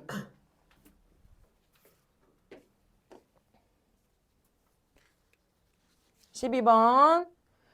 한 문제라도 자기 스스로 해봐야 돼. 자기가 해봐야 어때? 기억이 돼. 근데 이 기억되는 게 별거 아닌 것 같지만 나중에 다른 질문 읽을 때 엄청 도움이 돼요. 내가 뭐 읽었던 경험, 내가 뭐 이해했던 경험이 다른 질문 읽을 때 엄청 도움이 됩니다.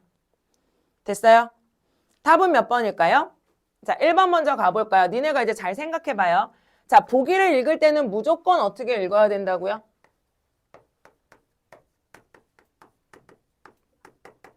모든 보기는 독서 지문 모든 보기는 지문과 붙여 읽기. 지문의 내용을 갖고 와서 개념을 써야 돼. 자, 무슨 말이냐면 보기 가볼게요.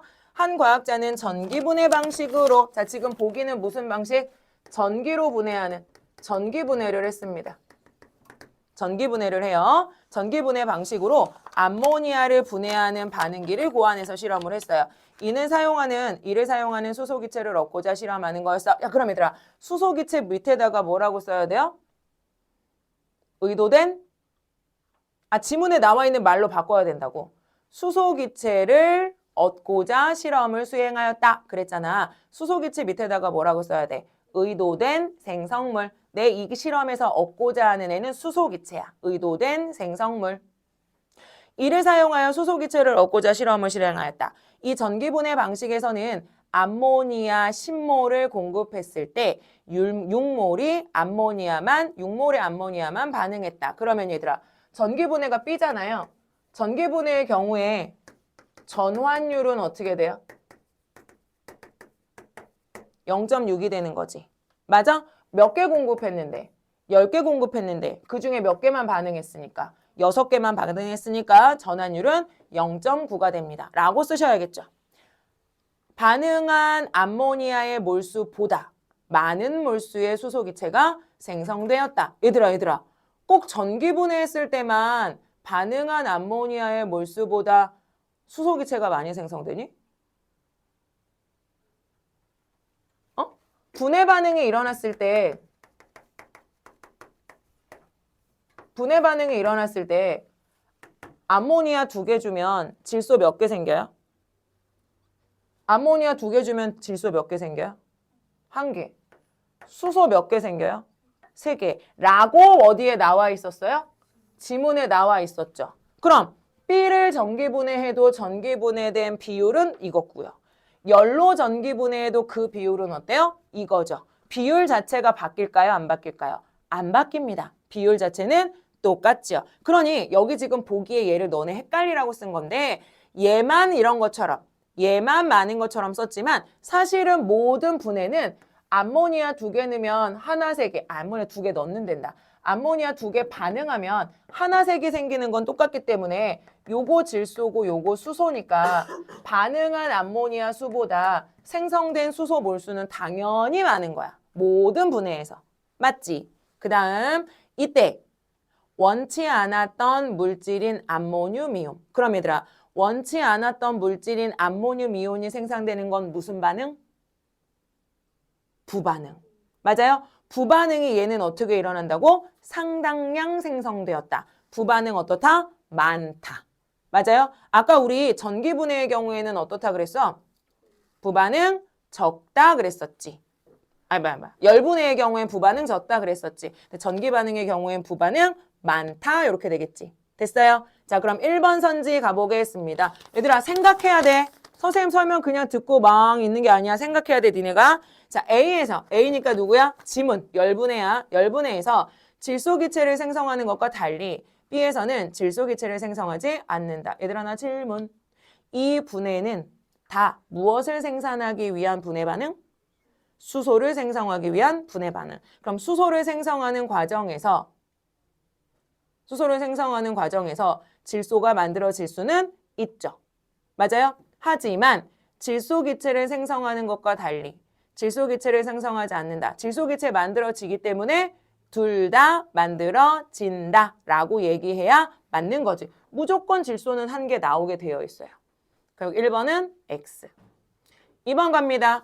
A에서 생성된 수소기체는 열분해에서 생성된 수소기체는 전기분해에서 생성된 수소기체와 달리 부반응에 의해 생겼겠군. 얘들아 질문. 부반응은 뭐라고? 내가 의도하지 않게 생기는 물질이 부반응이지. 근데 수소는 내가 뭐 하고자?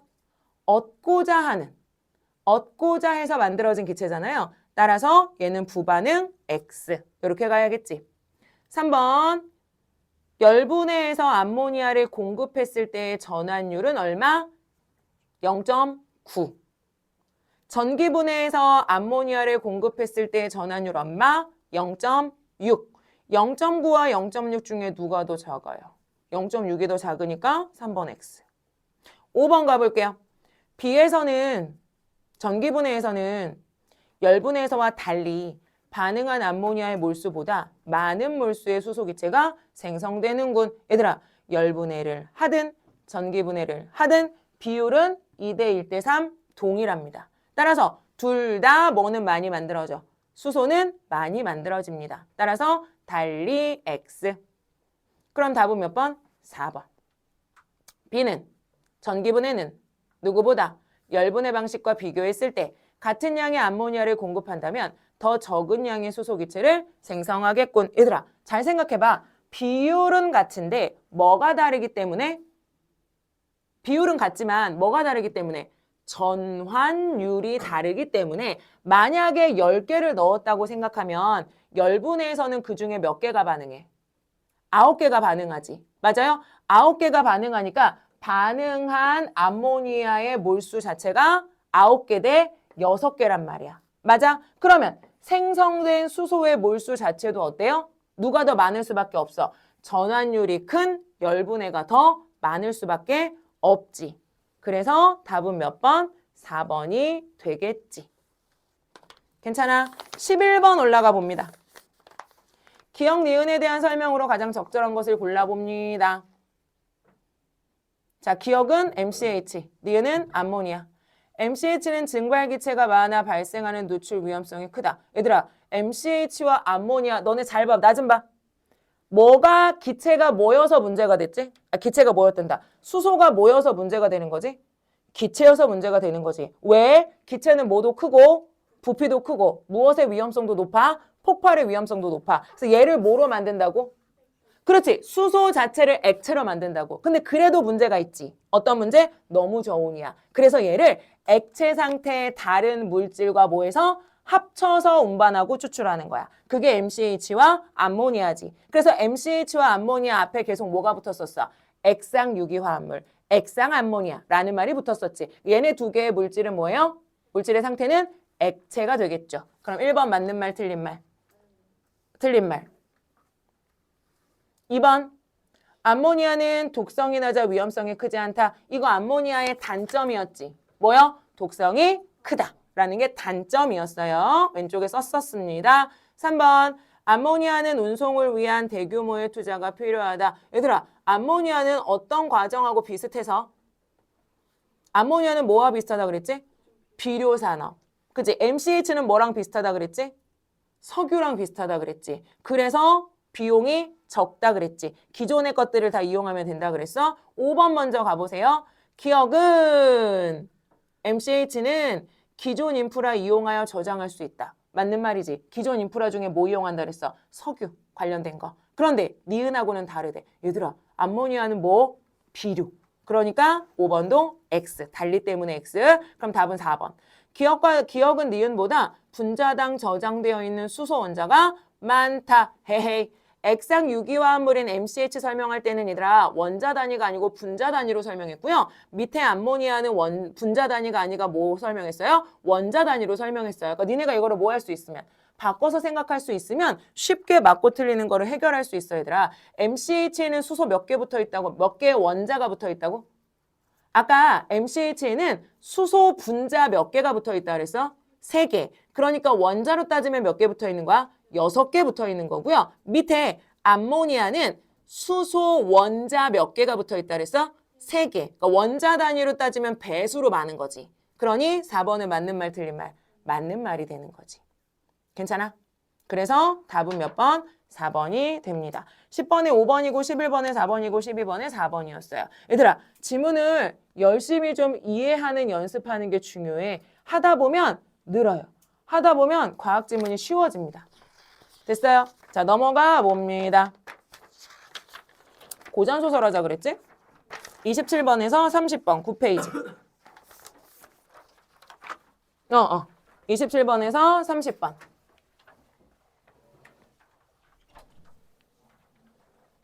니네가 고전소설을 어려워하는 포인트는 2가지야.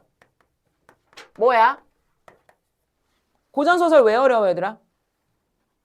정신 차려. 30분 남았어. 고전소설 왜 어려워? 왜 어려워? 1번 뭐가 많아서? 한자어가 많아서.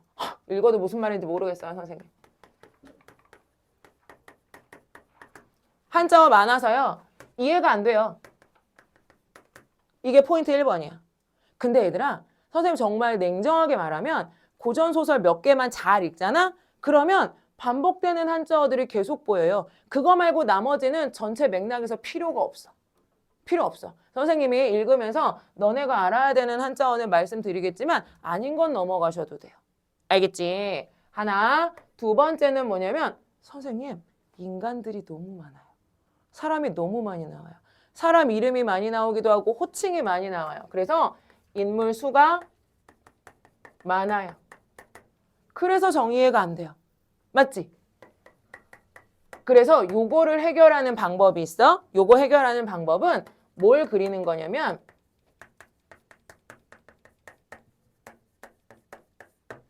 얘를 하는 거야. 인물관계도 그리기.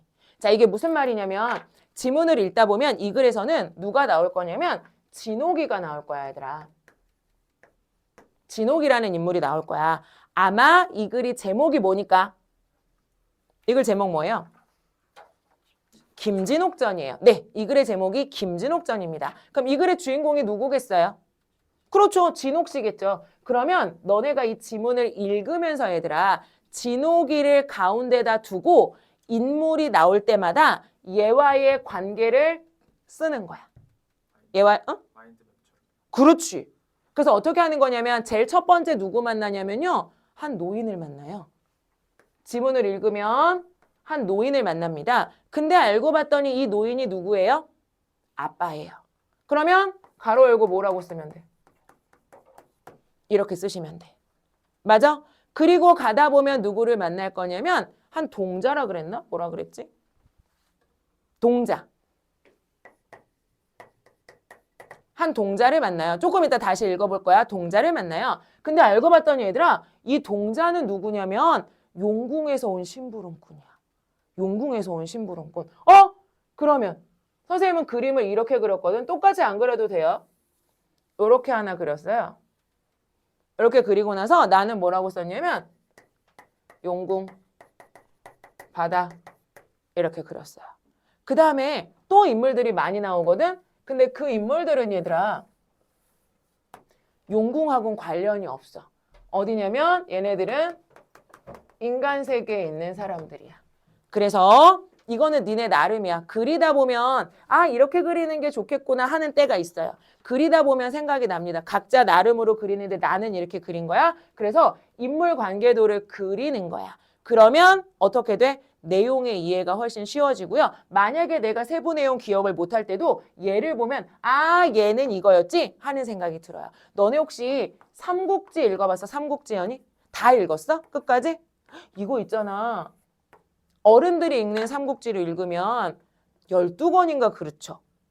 그건 아직 못 읽었어. 아니 선생님도 끝까지는 못 읽었어. 읽다가 계속 중간에 포기했어. 근데 내가 포기한 포인트가 뭐게?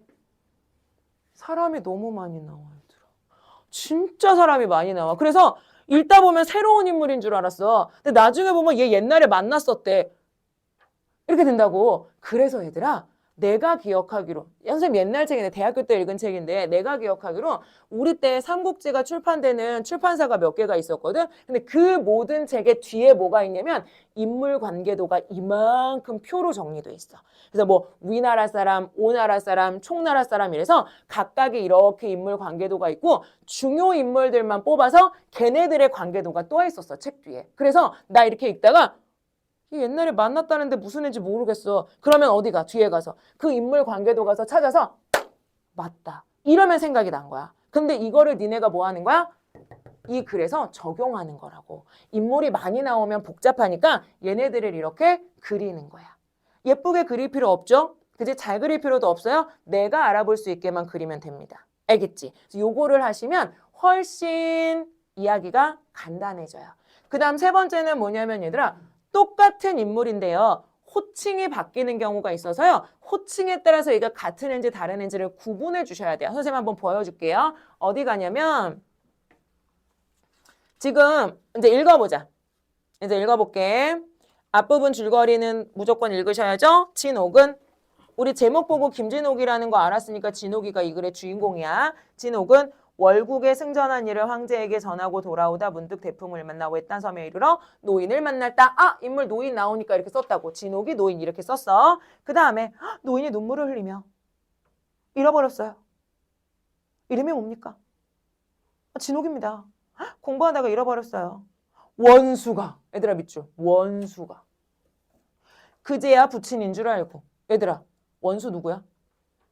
진옥씨지. 맞아? 진옥씨지. 진옥이가 원수라는 호칭으로 불리고 있어. 근데 얘가 얘와 같은 인물인 걸 혹시 잘 모르겠는 소설이 있으면 다른 인물이라고 생각할 거 아니야. 그럼 이야기가 머릿속에 안 들어간다고. 그래서 원수라는 말 나오면 얘 진옥이구나로 바꿔 읽으시면 돼요. 그리고 선생님 말씀드린 것 같은데 남자들의 호칭은 굉장히 많이 바뀐다 그랬지. 응? 이건 외워. 이건 외워. 우리 앞에 홍석준이라는 친구가 있어요. 얘는 홍씨예요. 석준이 어렸을 때 혹시 집에서 불리는 별명이나 이런 거 있었어? 아니면 엄마가 너를 아기 때 부르던 태명 뭐 이런 거 있었어? 그런 거 없어? 그럼 석준이네 엄마가 얘들아 석준이 아기 때 우리 석준이가 똘똘하게 컸으면 좋겠어서 똘똘아 이렇게 불렀다고 해보자. 그러면 석준이의 어릴 적 이름은 뭐예요? 홍똘똘이에요. 근데 학교 갈 때쯤 되면 초등학생 이상이 되면 이제 학생이니까 얘들아 얘를 뭐로 불러줘요? 자기 이름으로 부르기도 합니다. 근데 석준이를 뭐라고 부르기도 하냐면 학생 이렇게 부르기도 한다고. 맞아요? 학생이라는 호칭이 고전소설에선 어떻게 나오냐면 생이라는 말로 나온다고. 생. 그래서 생이라는 말이 고전소설에 있으면 얘는 무슨 뜻이야? 학생이란 뜻이야. 젊은 남자라는 뜻이에요. 남자한테만 불리는 호칭이에요. 여자애들한테는 생이라고 안 해요. 왜냐면 여자애들은 학교를 다니지 않기 때문에요. 그래서 얘들아 고전소설 중에요. 이생규장전이 있습니다. 들어봤지? 우리 시험에서 나왔잖아. 그럼 이생은 사람 이름이었어? 아니에요. 이생은 사람 이름이 아닙니다. 이씨성을 가진 학생이라는 뜻이에요. 얘 어디 가다가 책 가지고 국자감에 공부하러 가다가 담장 넘어서 최씨 처녀 만나서 사랑하는 이야기였잖아. 이때 이생은 어때? 학교 다니는 젊은 남자라는 뜻입니다. 알겠지? 그래서 생이라는 애야. 이생 이름 알아요? 몰라요? 여러분 끝까지 모릅니다. 이름 안 나와요. 그러다가 고전소설의 남자 주인공들은 얘들아 다 잘생겼고 잘났고 키도 크고 공부도 잘하고 능력도 출중하지. 그래서 얘가 과거 시험을 봅니다. 그럼 얘는 과거 시험에 어때요? 합격하죠. 우리 석준이는 몇 등으로 합격해요? 1등으로 합격합니다. 왜요? 얘는 고전소설의 주인공이니까요. 좋겠지 석준아. 그래서 그 다음부터는 우리 석준이를 뭐라고 부를까요? 그 다음 우리 석준이 뭐라고 불러요 그러면? 홍수석 이렇게 부르는 거야. 학교 1등으로 입학했어. 우리 홍수석 이렇게 부르는 거지. 맞아요? 수석을 옛날엔 장원이라고 했으니까. 얘들아 석준이가 과거 시험을 본 건 석준이 뭐 하려고 과거 시험 본 거야? 과거 시험 보면 뭐로도 멀어 관직자가 되는 거잖아. 공무원 되는 거야. 그래서 그 다음부터는 뭐로 불려요? 관직명으로 불려요. 관직을 가지니까 관직명으로 불립니다. 장원을 할 아이는 보통 뭐가 되냐면 한림학사라는 직위를 얻어요. 그럼 얘는 뭐가 되는 거냐면 홍한림이 되는 거야. 얘 관직명이야. 맞지? 그러다가 얘들아 석준이가 뭐니까 똑똑한 아이니까 한림학사로 머물러 있지 않아요. 계속 뭐 해요? 승진해요. 그래서 공무원 중에 얘들아 문반 공무원이 가장 높이 올라가면 뭐가 돼? 영의정, 좌의정, 우의정이라는 승상이 되죠. 그러면 얘는 뭐로 불리겠어요? 홍승상이라고 불립니다.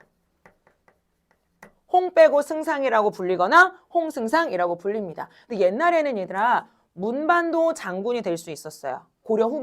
조선 후기가 되면 무반만 장군이 되는 게 아니고 문반도 장군이 될 수가 있었어. 뭐 군인들도 있을 수 있겠고. 그래서 만약에 우리 석준이가 장군이 되면 뭐로 불려요?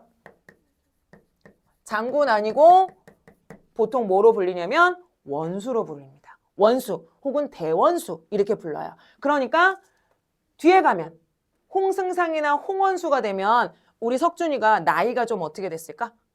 들었지 얘들아. 그래서 좆대가 되면 젊은 남자 아니고 늙은 남자가 되어 있습니다. 그래서 지문에 만약에 홍승상이라는 말이 나오면 늙은 남자야.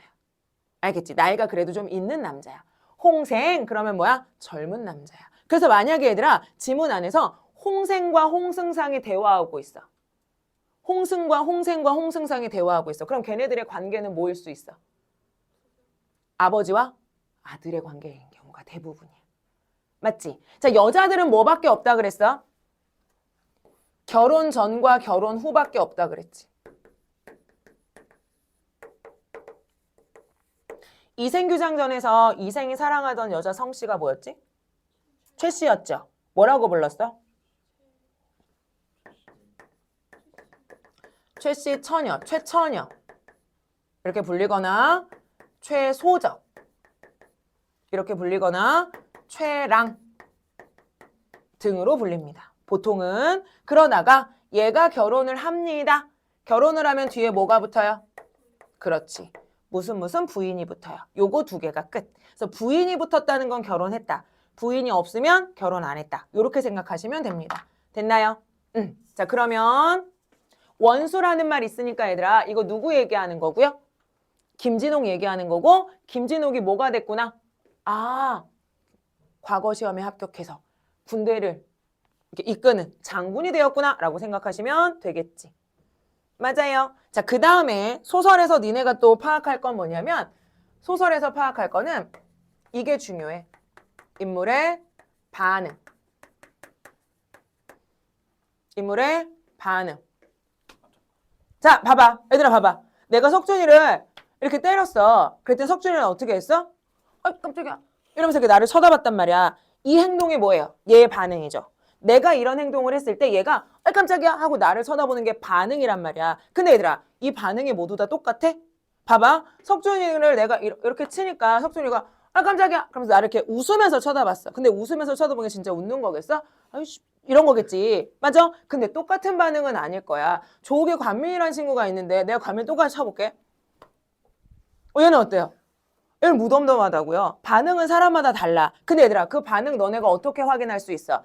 행동, 표정, 몸짓 이런 거 등등으로 확인할 수 있지. 봐봐. 반응은 뭐로 드러나? 행동, 표정, 몸짓. 그리고 중요한 건 선생님 왜 그러세요? 하는 대사. 맞아? 이게 중요한 게 아니고 반응은 뭘 나타내? 반응은 뭘 나타내? 심리나 태도를 나타내는 거야. 심리나 태도를 나타내는 거. 자, 여기 보면 선생님 밑줄 하라는 거에 밑줄 해봐요. 9페이지 밑에서 하나, 둘, 셋, 넷, 다섯, 여섯, 일곱, 여덟, 9번째 줄. 대성통곡이라는 말 밑줄 해봐. 기억이라고 돼 있지 참. 대성통곡. 그 다음 니은의 대성통곡하고 기절하고 엎어지니 밑줄. 그럼 얘들아 지금 진옥이랑 노인이 만났어. 근데 알고 봤더니 노인이 진옥이네 누군 거야? 아빠인 것을 확인했어. 두 사람이 어떻게 된 거야? 그러면 어떤 심리를 가지고 있는 거야? 감격한 거지. 감격한 마음이 뭐로 드러났어? 대성통곡이라는 행동으로 드러났어. 이게 뭐고요? 반응이고요. 이게 뭐예요? 심리예요. 반응 심리까지는 쓰진 않아도 돼, 얘들아. 이 관계도에서 쓰진 않아도 되는데 두 사람은 만나서 대성통곡했다. 그럼 이건 감격이라는 심리를 드러내는 것이다. 정리하면서 읽으셔야 돼요. 여기까지 됐나요? 근데 가다가 얘들아 고국으로 가다가 누구 만났어? 이리동자라는 애를 만났어. 그치? 넘어가 볼게요. 근데 이 이리동자는 어디에 사는 애야? 밑으로 가봐. 이리동자 어디 사는 애야? 용궁에 사는 애야. 밑으로 읽어봐. 눈으로. 용궁에 사는 애야. 이리동자가 왜 원수를 불러? 왜 진옥이 불러? 용왕이 좀 오라 그래서. 맞아? 자, 그래서 용궁에 가요, 안 가요? 갑니다. 갔더니 용궁의 모습이 어때요? 옳지. 어떻다는 거야? 장엄하다, 화려하다, 어쩌고저쩌고. 됐지? 넘어갑니다. 왜 용왕이 불렀어요? 그럼 여기 용왕 써야지. 그럼 동자는 뭐겠어? 용왕의 뜻을 전하는 용왕의 사자지. 중요한 인물은 아니었어. 그리고 누구 써? 용왕 쓸 거야 지금. 자, 용왕이 진옥이를 부른 이유는 뭐 때문이야? 응. 읽어봐 니네 눈으로. 뭐 때문에 불렀어?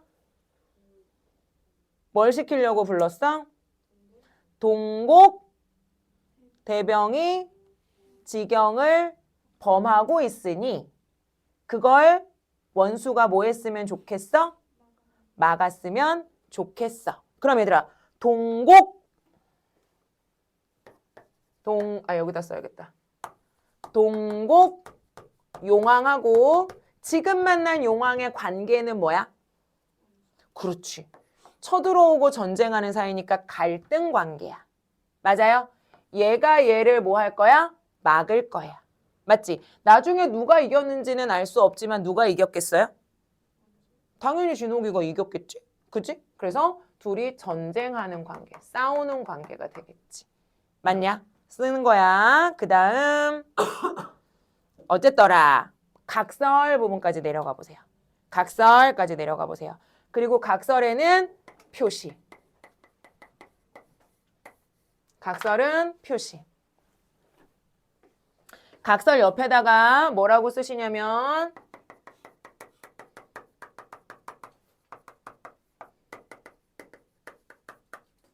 이렇게 쓰세요.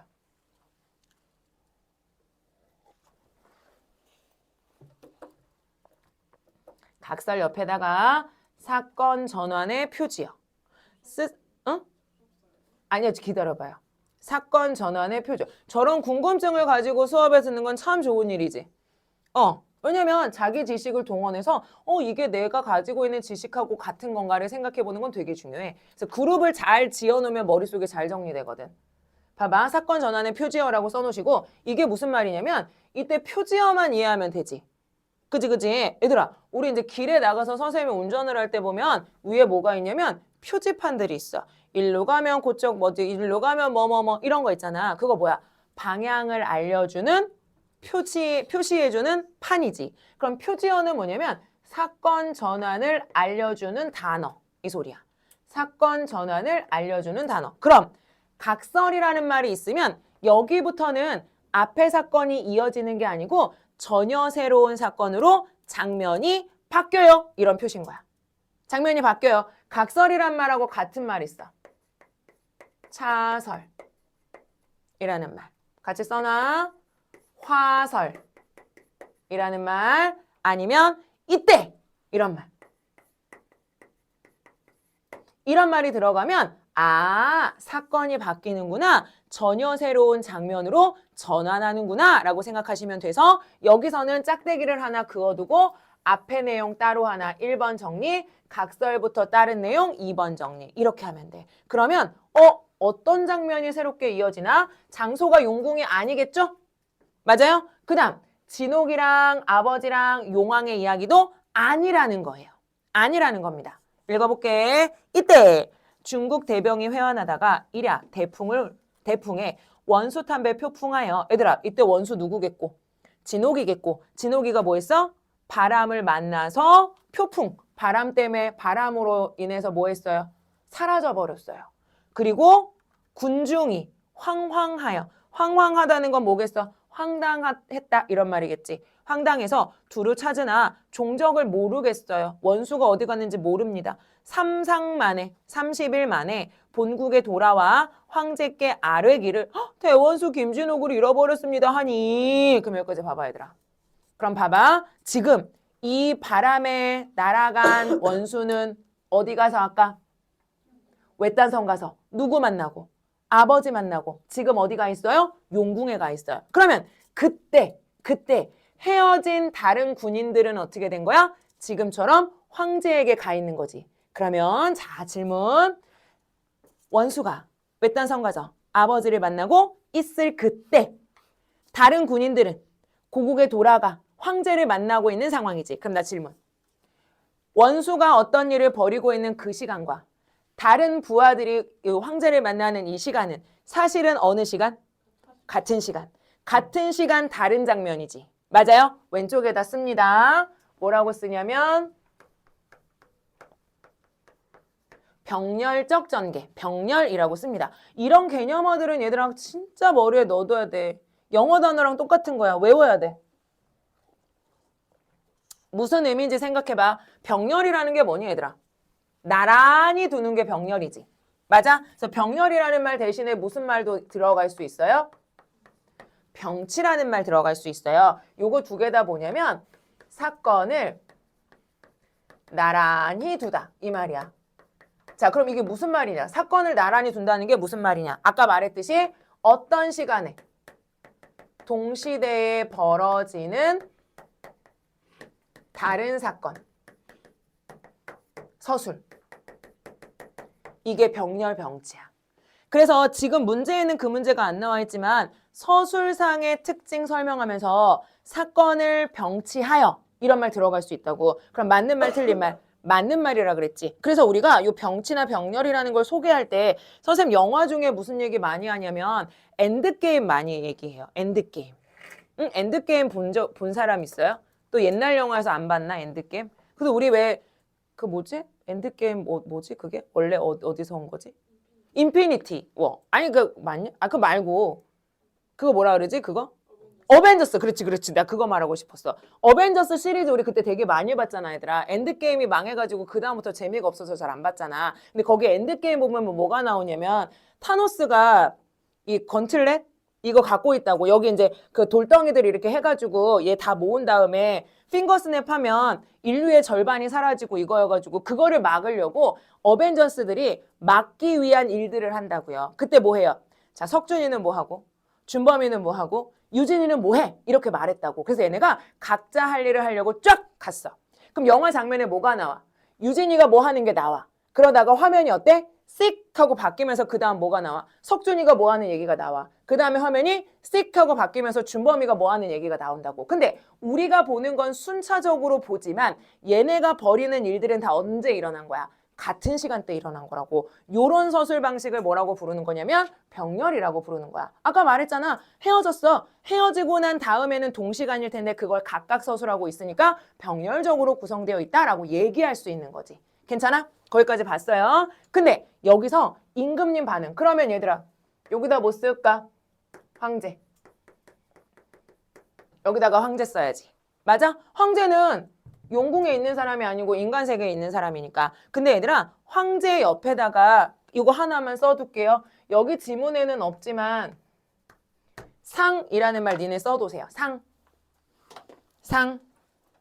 뭔 말이냐면 황제를 다른 말로 뭐라고 부르기도 해요?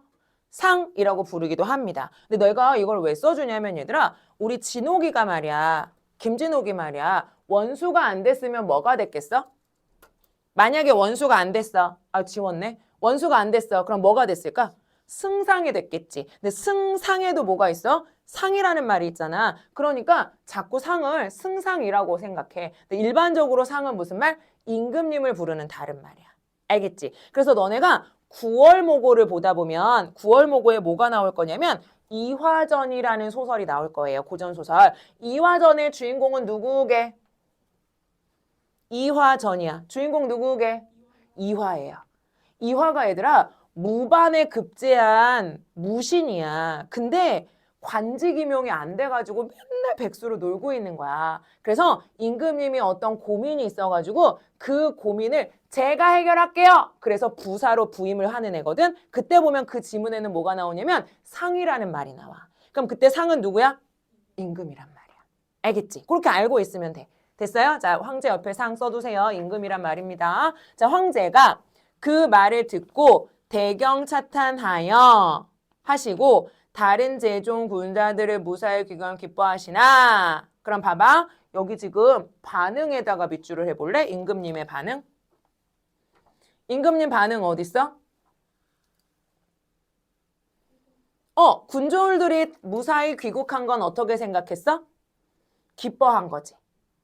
그 다음 원수가 진옥이가 바다에 빠져서 흔적 없이 사라진 건 뭐 했어? 슬퍼하기도 하고 이상히 여기기도 했지. 거기다 밑줄 해놔봐. 그리고 어디 가시냐면 29번 가보세요. 29번 가보세요. 3번 선지, 다번 선지 가봅니다. 29번에 다번 가보세요. 황제는 진옥이 귀환하지 못했다는 상황이 그러할 듯하다고 이해했지만 밑줄. 이해했지만 이해했어? 이거 무슨 문제야? 인물의 반응 너 잘 잡았니? 이 문제라고. 임금님은 뭐라고 생각했어? 슬프기도 하고요. 이상하다고 생각했어요.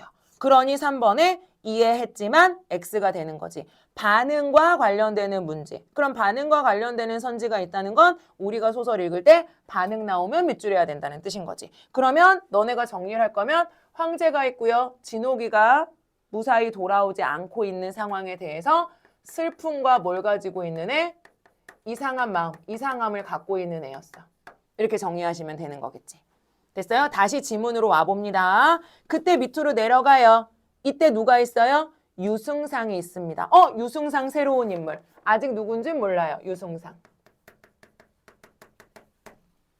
근데 유승상은 얘들아 유씨니까 진옥이랑은 가족은 아니잖아. 맞지 맞지. 승상이니까 이 사람 젊은 남자 늙은 남자. 늙은 남자. 관직 어떤 거야? 높은 거야. 그치? 유승상이 있었어요. 대경실색 되게 크게 놀라고 얘들아. 그런 거 보니까 친한가? 부인이 있어요. 그 다음 그 옆에 누구 있어요? 소저. 소저니까 누구 있다는 얘기야? 딸내미. 맞아? 유승상은 누가 있고요? 부인이 있고요. 이 사이에 누구도 있어요? 딸도 있어요. 근데 딸이 있는데 나중에 뭐라고 나오냐면 유씨라는 이름으로 나와요. 이따가 볼게요. 그 다음 누가 나와요? 우양공주 나옵니다. 우양공주는 좋은 애야 나쁜 애야? 지문 읽어봐. 좋은 애야 나쁜 애야? 나쁜 애지. 진옥이랑 원래 뭐 하려고 그랬어? 결혼하려고 그랬지. 근데 두 사람이 뭐 했어? 파혼했어. 그리고 지금은 누구랑 결혼해서? 형성군의 아들과 결혼해서 형성군의 며느리가 되어 있어요. 맞아요? 그래서 자기랑 결혼을 안 한 진옥이한테 앙심을 품고 걔를 모해야 할 뜻을 두었어요. 모해한다는 거 무슨 말? 모함한다는 뜻이야. 모함합니다. 그 모함의 내용이 어디 나와 있어요? 밑에 대사로 나와 있습니다. 맞냐? 오른쪽 잠깐 넘어가 봐. 황제, 그 말을 듣고 그러할 듯한지라 즉시 유승상을 삭탈관직하고